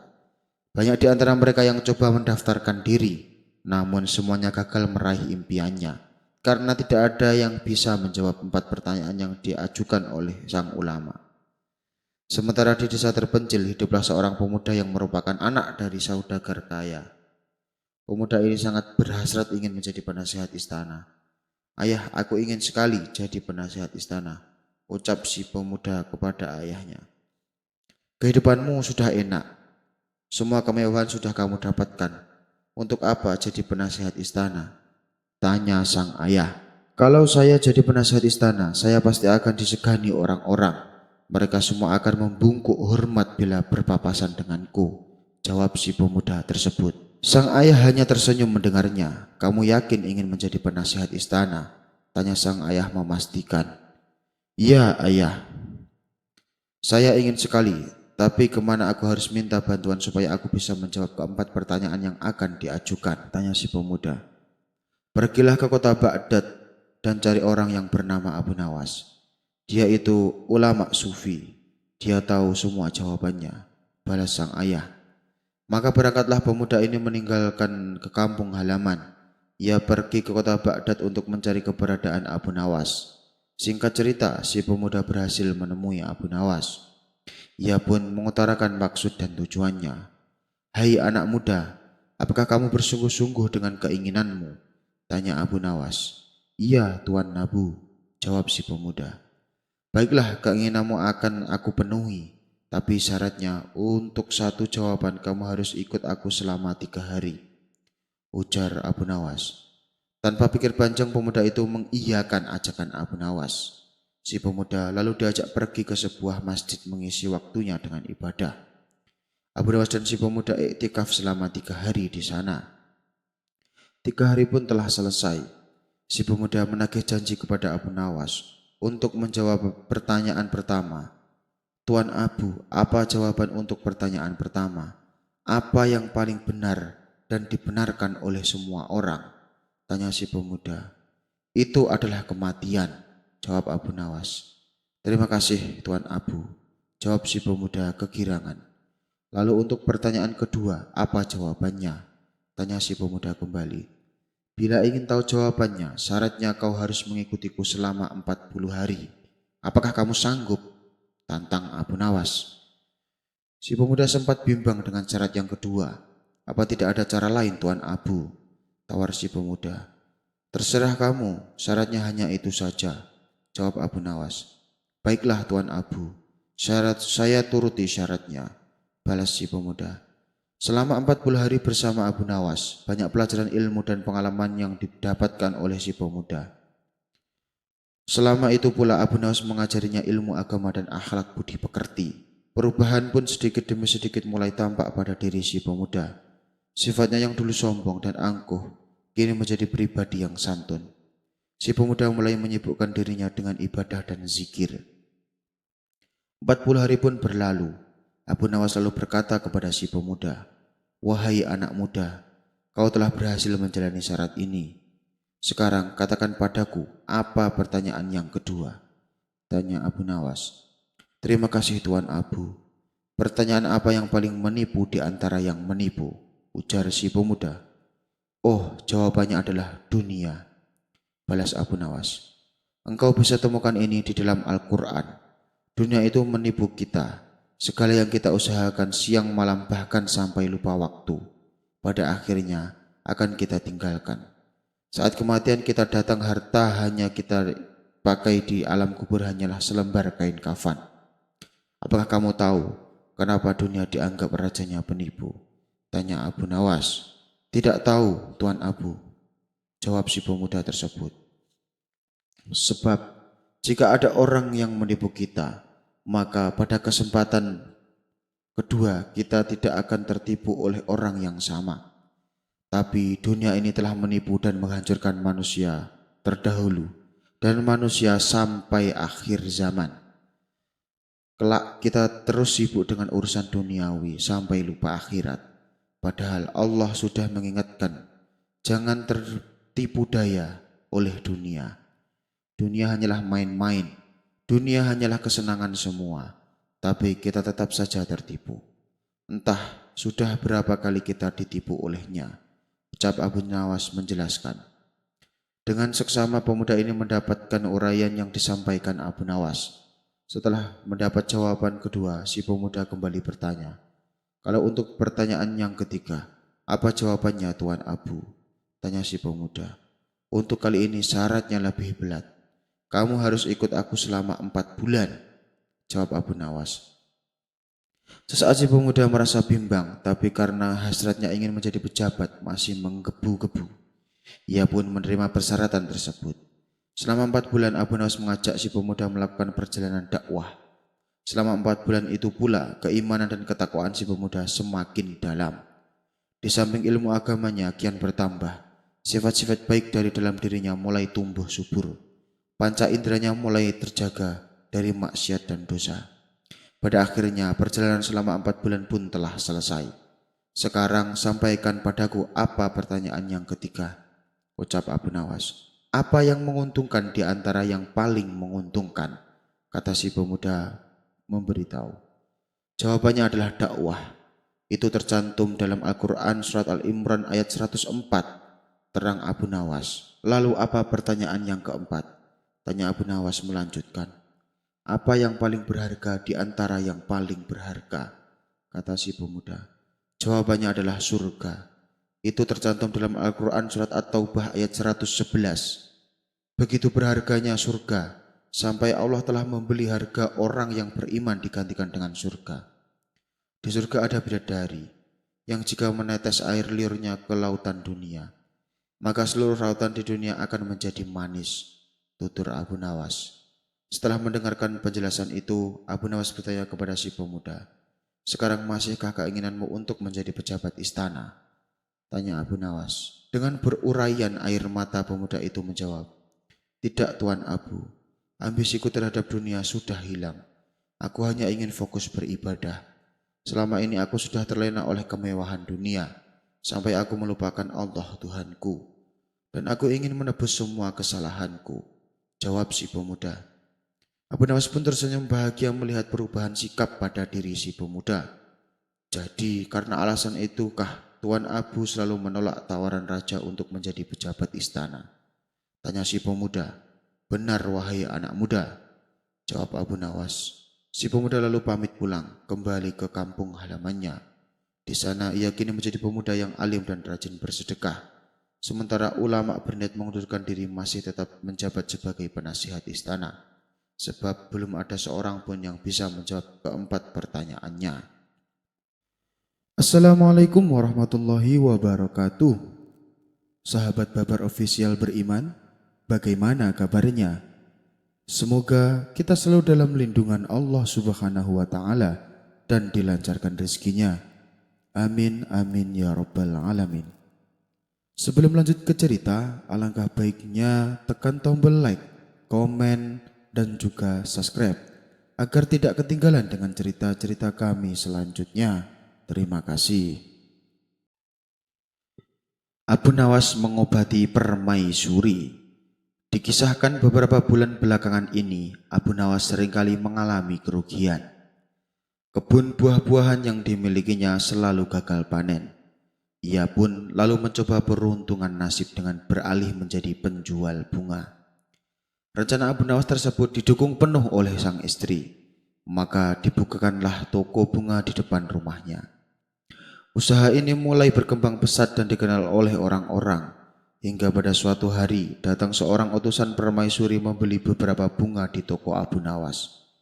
Rupanya sang permaisuri sangat menyukainya. "Cantik sekali bunga ini, besok beli lagi yang banyak," kata sang permaisuri kepada utusannya.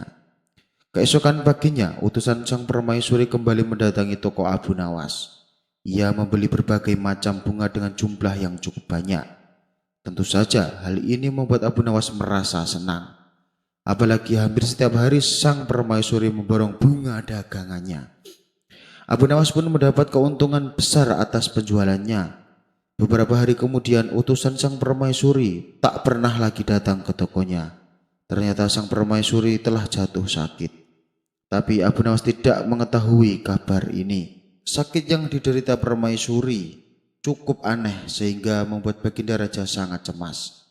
Maka dikumpulkanlah beberapa tabib istana untuk menyembuhkan sang permaisuri. Namun sayang, tak ada satupun dari mereka yang bisa menyembuhkannya. Bahkan beberapa tabib dari kerajaan lain didatangkan. Tapi sakit yang diderita sang permaisuri tak kunjung sembuh. Baginda Raja pun semakin khawatir dibuatnya.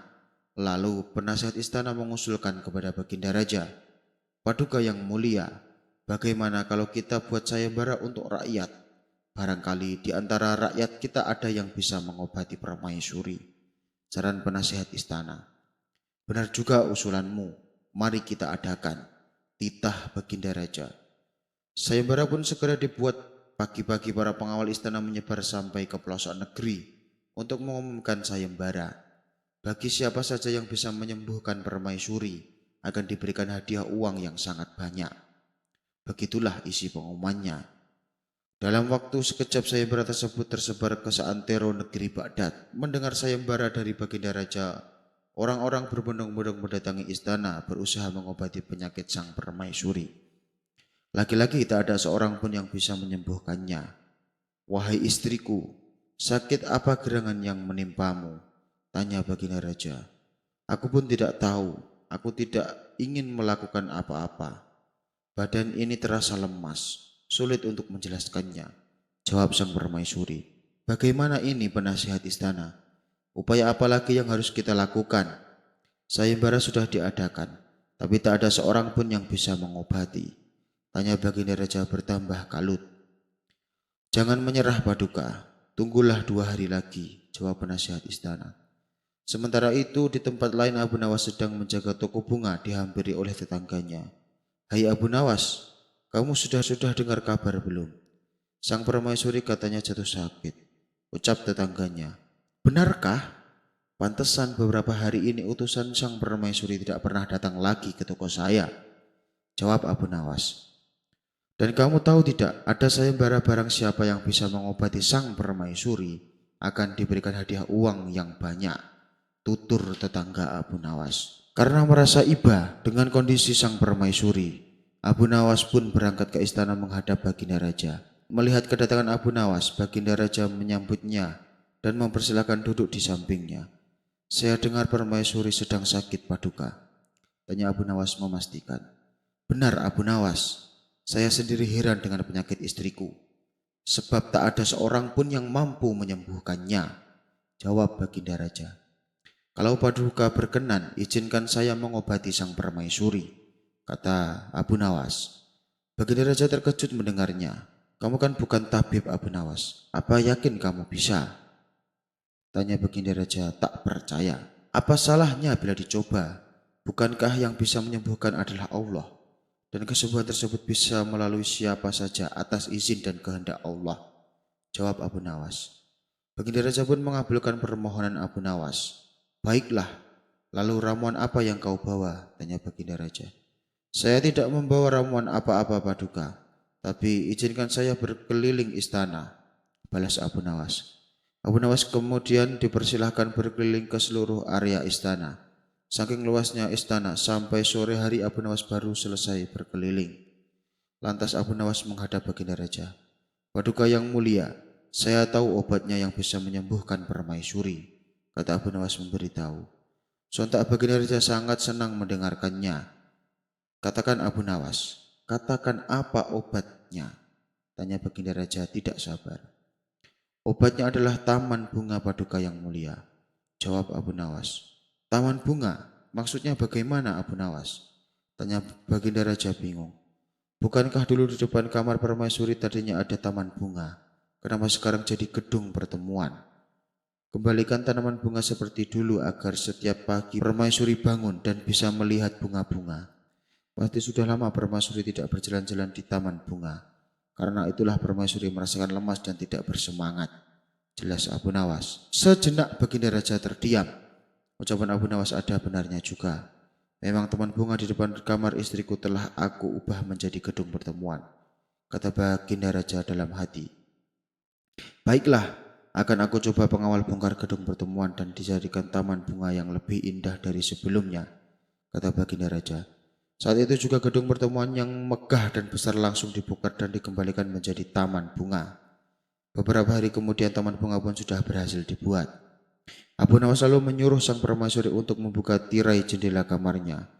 Melihat di depannya ada pemandangan taman bunga yang menarik.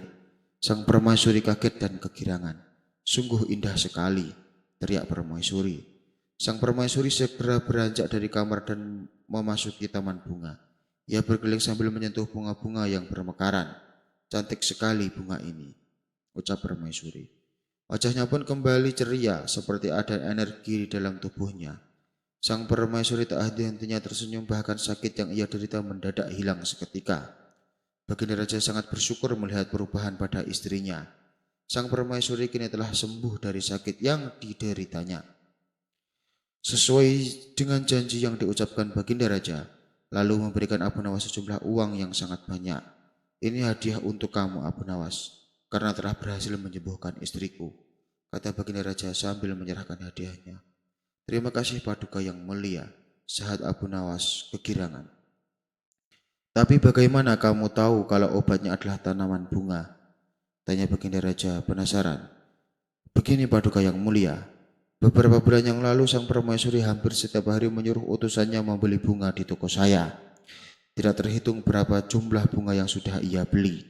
Tapi ketika saya berkeliling istana, saya tidak mendapati bunga-bunga yang ia beli. Dan tanaman bunga yang ada di depan kamar permaisuri sudah tidak ada lagi. Oleh sebab itulah saya punya kesimpulan bahwa sakitnya sang permaisuri karena tanaman bunganya dibongkar, dan datangnya penyakit hampir rata-rata dari pikiran. Mungkin saja sang permaisuri selalu kepikiran dengan tanaman bunganya, tapi ia tak berani mengatakan kepada Paduka, ujar Abu Nawas menjelaskan. Baginda Raja mengangguk dan tersenyum. Analisamu sungguh luar biasa Abu Nawas. Kamu bukan hanya cerdik, tapi bisa dengan cepat memahami situasi. Puji Baginda Raja. Sayembara jadi anak pejabat. Dikisahkan ada ulama terkenal yang pintar dalam ilmu agama. Bukan hanya itu saja, ia juga menguasai ilmu ketatanegaraan. Wajar bila dirinya sampai diangkat menjadi penasihat istana oleh Baginda Raja. Seiring berjalannya waktu, usia ulama ini pun semakin menua, dan ia bermaksud ingin mengundurkan diri sebagai penasihat istana. Baginda Raja berulang kali menolak niat sang ulama, tapi karena keputusannya yang bulat, Baginda Raja tak mampu mencegahnya. Kalaupun aku mendapatkan penggantimu, aku tak yakin bisa sepintar dirimu. Sungguh sangat disayangkan bila kamu sampai mengundurkan diri, sesal Baginda Raja. Saya ini sudah tua Paduka yang mulia, dan saya yakin akan ada pengganti saya yang lebih baik dan lebih pintar, ujar sang ulama. Baginda Raja ragu dengan ucapan sang ulama, mengingat untuk menjadi penasihat istana bukanlah sembarangan orang. Orang tersebut harus pintar dalam ilmu agama. harus pintar ilmu ketatanegaraan, dan cepat serta tepat dalam mengambil keputusan. Orang dengan keahlian seperti ini tentunya sulit ditemukan. Baginda Raja pun bertanya kepada sang ulama, "Lalu bagaimana caranya supaya aku tahu kalau penggantimu lebih pintar dan cerdas darimu?" Tanya Baginda Raja. "Itu mudah saja Paduka, karena saya sudah menyiapkan 4 pertanyaan. Bagi siapa saja yang bisa menjawab pertanyaan ini, saya yakin orang tersebut pasti pintar, dan ia pantas menggantikan posisi saya sebagai penasihat istana." Balas sang ulama.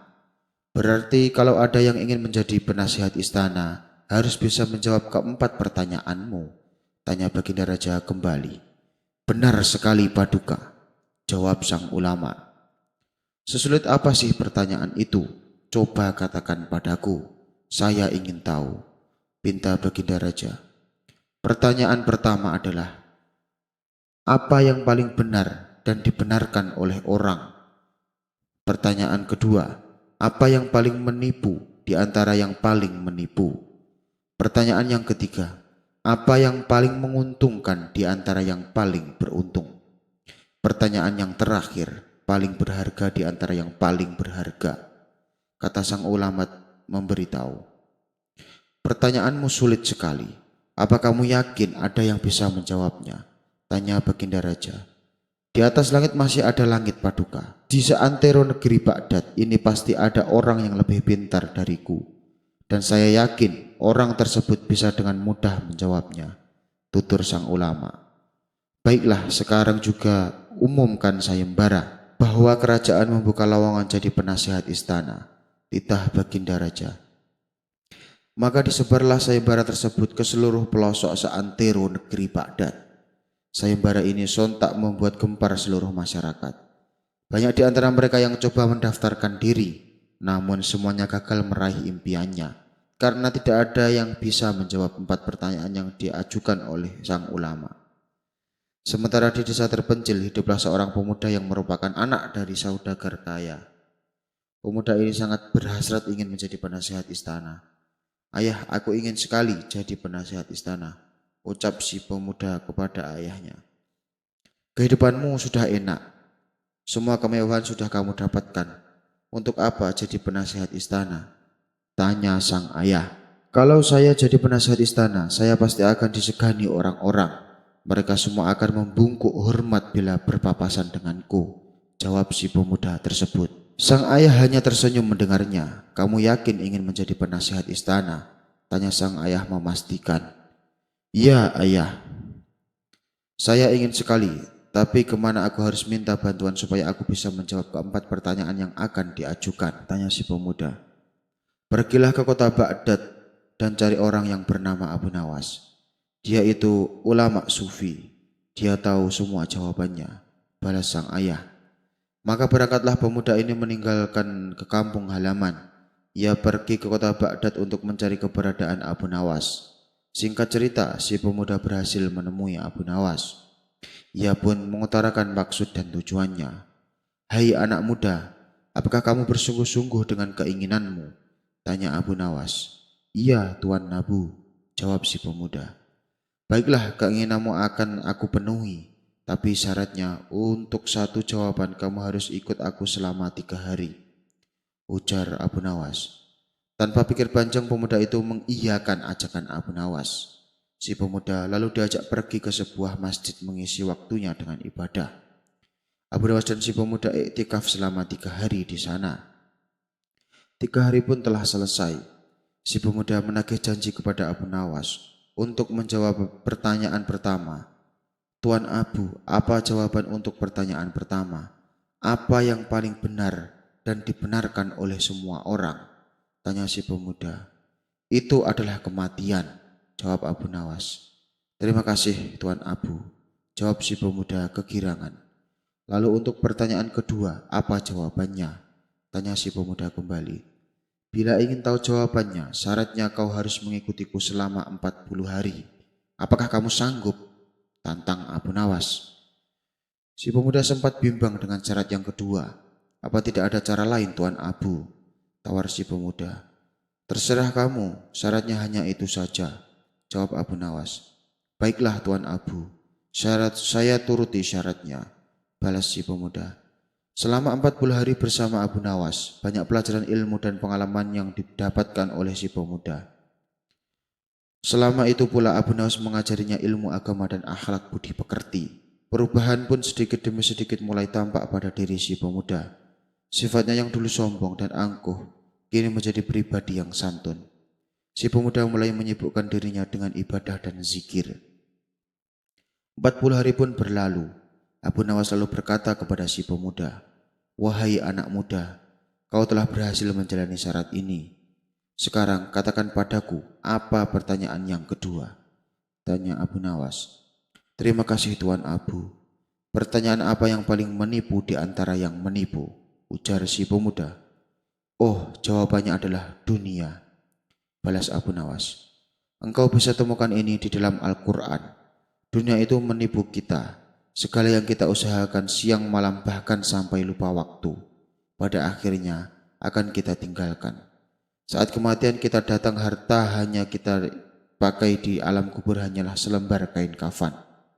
Apakah kamu tahu kenapa dunia dianggap rajanya penipu?" Tanya Abu Nawas. "Tidak tahu, Tuan Abu," jawab si pemuda tersebut. "Sebab jika ada orang yang menipu kita, maka pada kesempatan kedua kita tidak akan tertipu oleh orang yang sama. Tapi dunia ini telah menipu dan menghancurkan manusia terdahulu dan manusia sampai akhir zaman. Kelak kita terus sibuk dengan urusan duniawi sampai lupa akhirat. Padahal Allah sudah mengingatkan, jangan tertipu daya oleh dunia. Dunia hanyalah main-main. Dunia hanyalah kesenangan semua. Tapi kita tetap saja tertipu. Entah sudah berapa kali kita ditipu olehnya," ucap Abu Nawas menjelaskan. Dengan seksama pemuda ini mendapatkan uraian yang disampaikan Abu Nawas. Setelah mendapat jawaban kedua, si pemuda kembali bertanya, "Kalau untuk pertanyaan yang ketiga, apa jawabannya Tuan Abu?" Tanya si pemuda. "Untuk kali ini syaratnya lebih berat. Kamu harus ikut aku selama 4 bulan, jawab Abu Nawas. Sesaat si pemuda merasa bimbang, tapi karena hasratnya ingin menjadi pejabat masih menggebu-gebu. Ia pun menerima persyaratan tersebut. Selama 4 bulan Abu Nawas mengajak si pemuda melakukan perjalanan dakwah. Selama 4 bulan itu pula keimanan dan ketakwaan si pemuda semakin dalam. Di samping ilmu agamanya kian bertambah, sifat-sifat baik dari dalam dirinya mulai tumbuh subur. Panca inderanya mulai terjaga dari maksiat dan dosa. Pada akhirnya perjalanan selama 4 bulan pun telah selesai. "Sekarang sampaikan padaku apa pertanyaan yang ketiga," ucap Abu Nawas. "Apa yang menguntungkan di antara yang paling menguntungkan?" kata si pemuda memberitahu. Jawabannya adalah dakwah. Itu tercantum dalam Al-Quran surat Al-Imran ayat 104.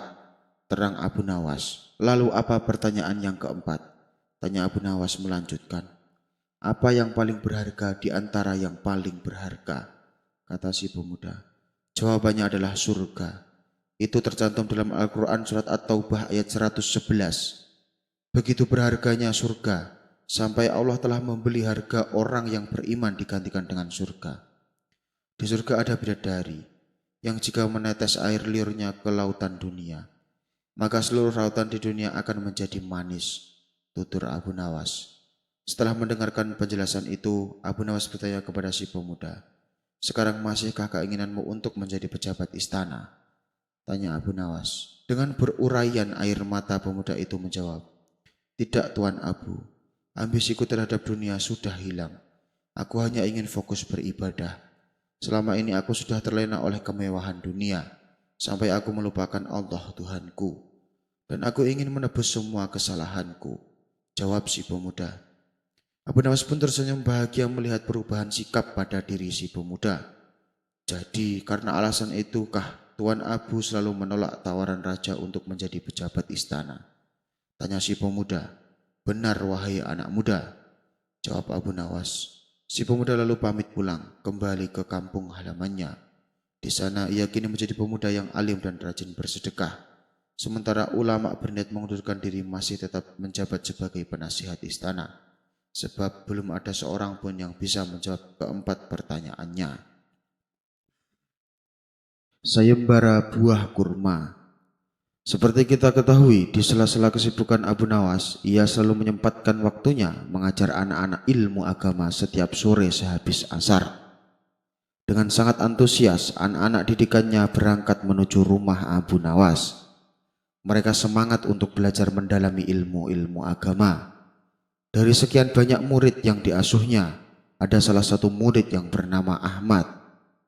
Ahmad ini murid pendiam, tapi juga pintar. Bahkan ia mendapatkan perhatian khusus dari Abu Nawas. Hal ini membuat murid-murid yang lain merasa cemburu kepada Ahmad, terutama murid-murid yang sudah senior. Kemudian beberapa murid memberanikan diri menghadap Abu Nawas.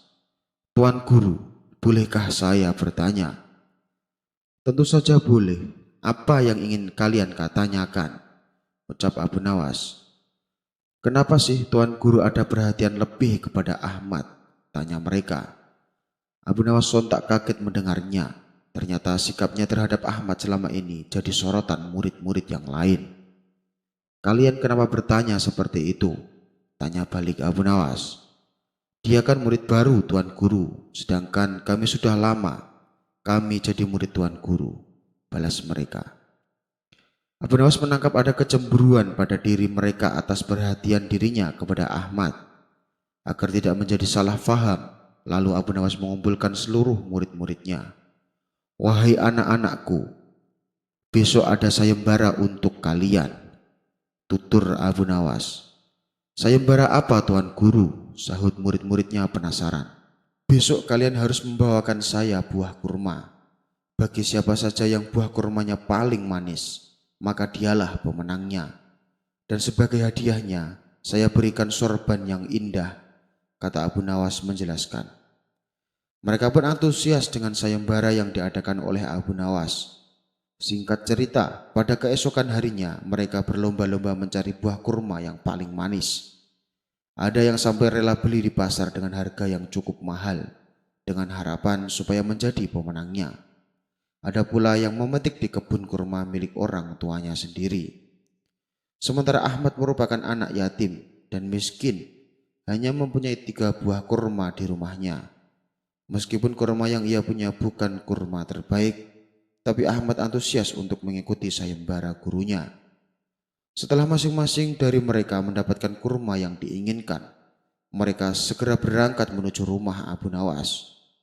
Begitu juga dengan Ahmad, ia membawa 3 buah kurma miliknya. Saat ia berjalan menuju rumah Abu Nawas, di tengah perjalanan Ahmad melihat anak kecil yang sedang duduk sambil menangis. Karena merasa iba, Ahmad pun menghampirinya. "Kamu kenapa?" tanya Ahmad. "Saya ingin makan buah kurma, tapi saya tidak punya uang," jawab anak kecil tersebut. "Ini saya ada buah kurma, silakan kamu ambil," balas Ahmad sambil memberikan 1 butir buah kurma.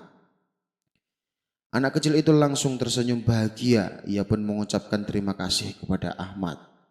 Kemudian Ahmad melanjutkan perjalanannya. Kini kurma yang di tangannya tinggal 2 butir. Di saat itulah datang Abu Nawas menyamar sebagai pengemis. Ia menghampiri Ahmad dan berkata, "Saya lapar sekali, berilah saya makanan." Melihat hal itu, Ahmad pun kembali merasa iba. "Tapi saya hanya punya 2 butir kurma, kek," jawab Ahmad. "Tidak mengapa, berilah saya 1. Satunya untuk bekal kamu," balas Abu Nawas. Ahmad lalu memberikan 1 butir kurma miliknya. Lantas ia melanjutkan perjalanan dengan membawa 1 butir kurma yang tersisa. Begitu juga dengan murid-murid yang lain. Mereka diuji Abu Nawas dengan menyamar sebagai pengemis tua. Tapi tak ada satupun dari mereka yang rela memberikan kurmanya. "Enak saja, ini buah kurma terbaik dan harganya mahal," jawab salah satu muridnya. "Bukankah buah kurma yang kamu bawa itu banyak? Berilah saya 1 saja," pinta Abu Nawas. "Tidak bisa, ini kurma mau buat sayembara dan saya harus memenangkannya," balas si murid.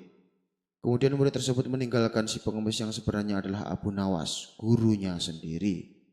Setelah murid-muridnya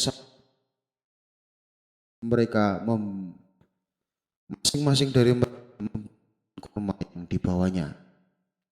Aku pasti pemenangnya, bahwa rasanya manis sekali, ujar salah satu murid. Belum tentu, pastilah aku yang menang, sebab kurma yang aku bawa bukan hanya manis, tapi lebih banyak dari yang kamu bawa, timpa murid yang lain. Tidak beberapa lama datanglah Ahmad dengan membawa sebutir buah kurma. Melihat buah kurma yang dibawa Ahmad, teman-temannya ini tawanya. Kurma jelek begitu dibawa kemari. Udah gitu jumlahnya cuma satu, celetuk salah satu temannya. Mereka pun kembali tertawa terpingkal-pingkal. Sikap teman-temannya ini ia pun membalikkan badannya untuk kembali pulang. Namun tiba-tiba keluarlah Abu Nawas dari dalam rumahnya. "Hai Ahmad, jangan pulang dahulu. Ayo ke sini," teriak Abu Nawas memanggilnya. Lalu Ahmad disuruh berkumpul dengan murid-murid yang lain. "Apakah kalian sudah membawa kurma yang paling manis?" tanya Abu Nawas. "Sudah Tuan Guru," jawab murid-muridnya dengan penuh semangat. Kemudian Abu Nawas menyuruh untuk menunjukkan kurma yang mereka bawa. Satu persatu muridnya meletakkan kurma di hadapan Abu Nawas, termasuk Ahmad yang hanya membawa sebutir buah kurma. Setelah semuanya terkumpul, Abu Nawas pun berkata kepada murid-muridnya, "Sepertinya aku sudah menemukan pemenangnya," ujar Abu Nawas. "Siapa pemenangnya Tuan Guru?" tanya mereka dengan hati berdebar. "Pemenangnya adalah Ahmad," jawab Abu Nawas. Keputusan Abu Nawas ini tentu saja uji kalian dengan menyamar sebagai pengemis. Tapi tidak ada satupun di antara kalian yang mau memberikannya kecuali Ahmad. Memang buah kurma yang dibawa Ahmad kalah bagusnya dengan kurma yang kalian bawa. Buah kurma kalian lebih manis. Tapi ingat, buah yang paling manis adalah buah yang diberikan kepada orang yang kelaparan. Sejatinya buah yang paling manis adalah kebajikan. Oleh sebab itu, meskipun buah kurma yang dibawa Ahmad adalah buah biasa, karena kebajikannya inilah membuat buah kurma yang dibawa Ahmad menjadi paling manis di antara buah kalian, terang Abu Nawas. Setelah mendengar penuturan Abu Nawas, murid-muridnya ini pun menyadari kekeliruannya. Mereka pun mulai memahami kenapa gurunya punya perhatian khusus kepada Ahmad, sebab ia punya akhlak yang mulia. Tak tahu arah surga. Suatu hari ada seorang rohib berpenampilan layaknya orang suci. Namun ia terlihat kebingungan. Beberapa kali ia mondar-mandir tepat di depan rumah Abu Nawas. Karena merasa kasihan, Abu Nawas lalu menyapanya. "Wahai Tuan, sepertinya Anda bukan orang sini. Siapakah Anda?" tanya Abu Nawas. "Iya, saya berasal dari negeri seberang. Saya adalah seorang rohib," jawab orang tersebut. "Rohib? Apa itu rohib?" tanya Abu Nawas. "Rohib itu adalah orang yang bertugas untuk membimbing manusia menuju surga," jawab orang itu kembali. "Oh, tapi dari tadi saya memperhatikan Anda terlihat sedang kebingungan. Sudah beberapa kali Anda mundar-mandir tepat di depan rumah saya. Memangnya Anda mau kemana?" tanya Abu Nawas. "Saya mau ke pasar, tapi tidak tahu jalannya," ujar sang rohib. Mendengar jawaban itu Abu Nawas menahan tawa. "Bagaimana bisa Anda membimbing manusia ke surga kalau arah pasar saja Anda tidak tahu?" celetuk Abu Nawas. Mendadak muka sang rohib berubah menjadi sewot. Ia langsung pergi meninggalkan Abu Nawas.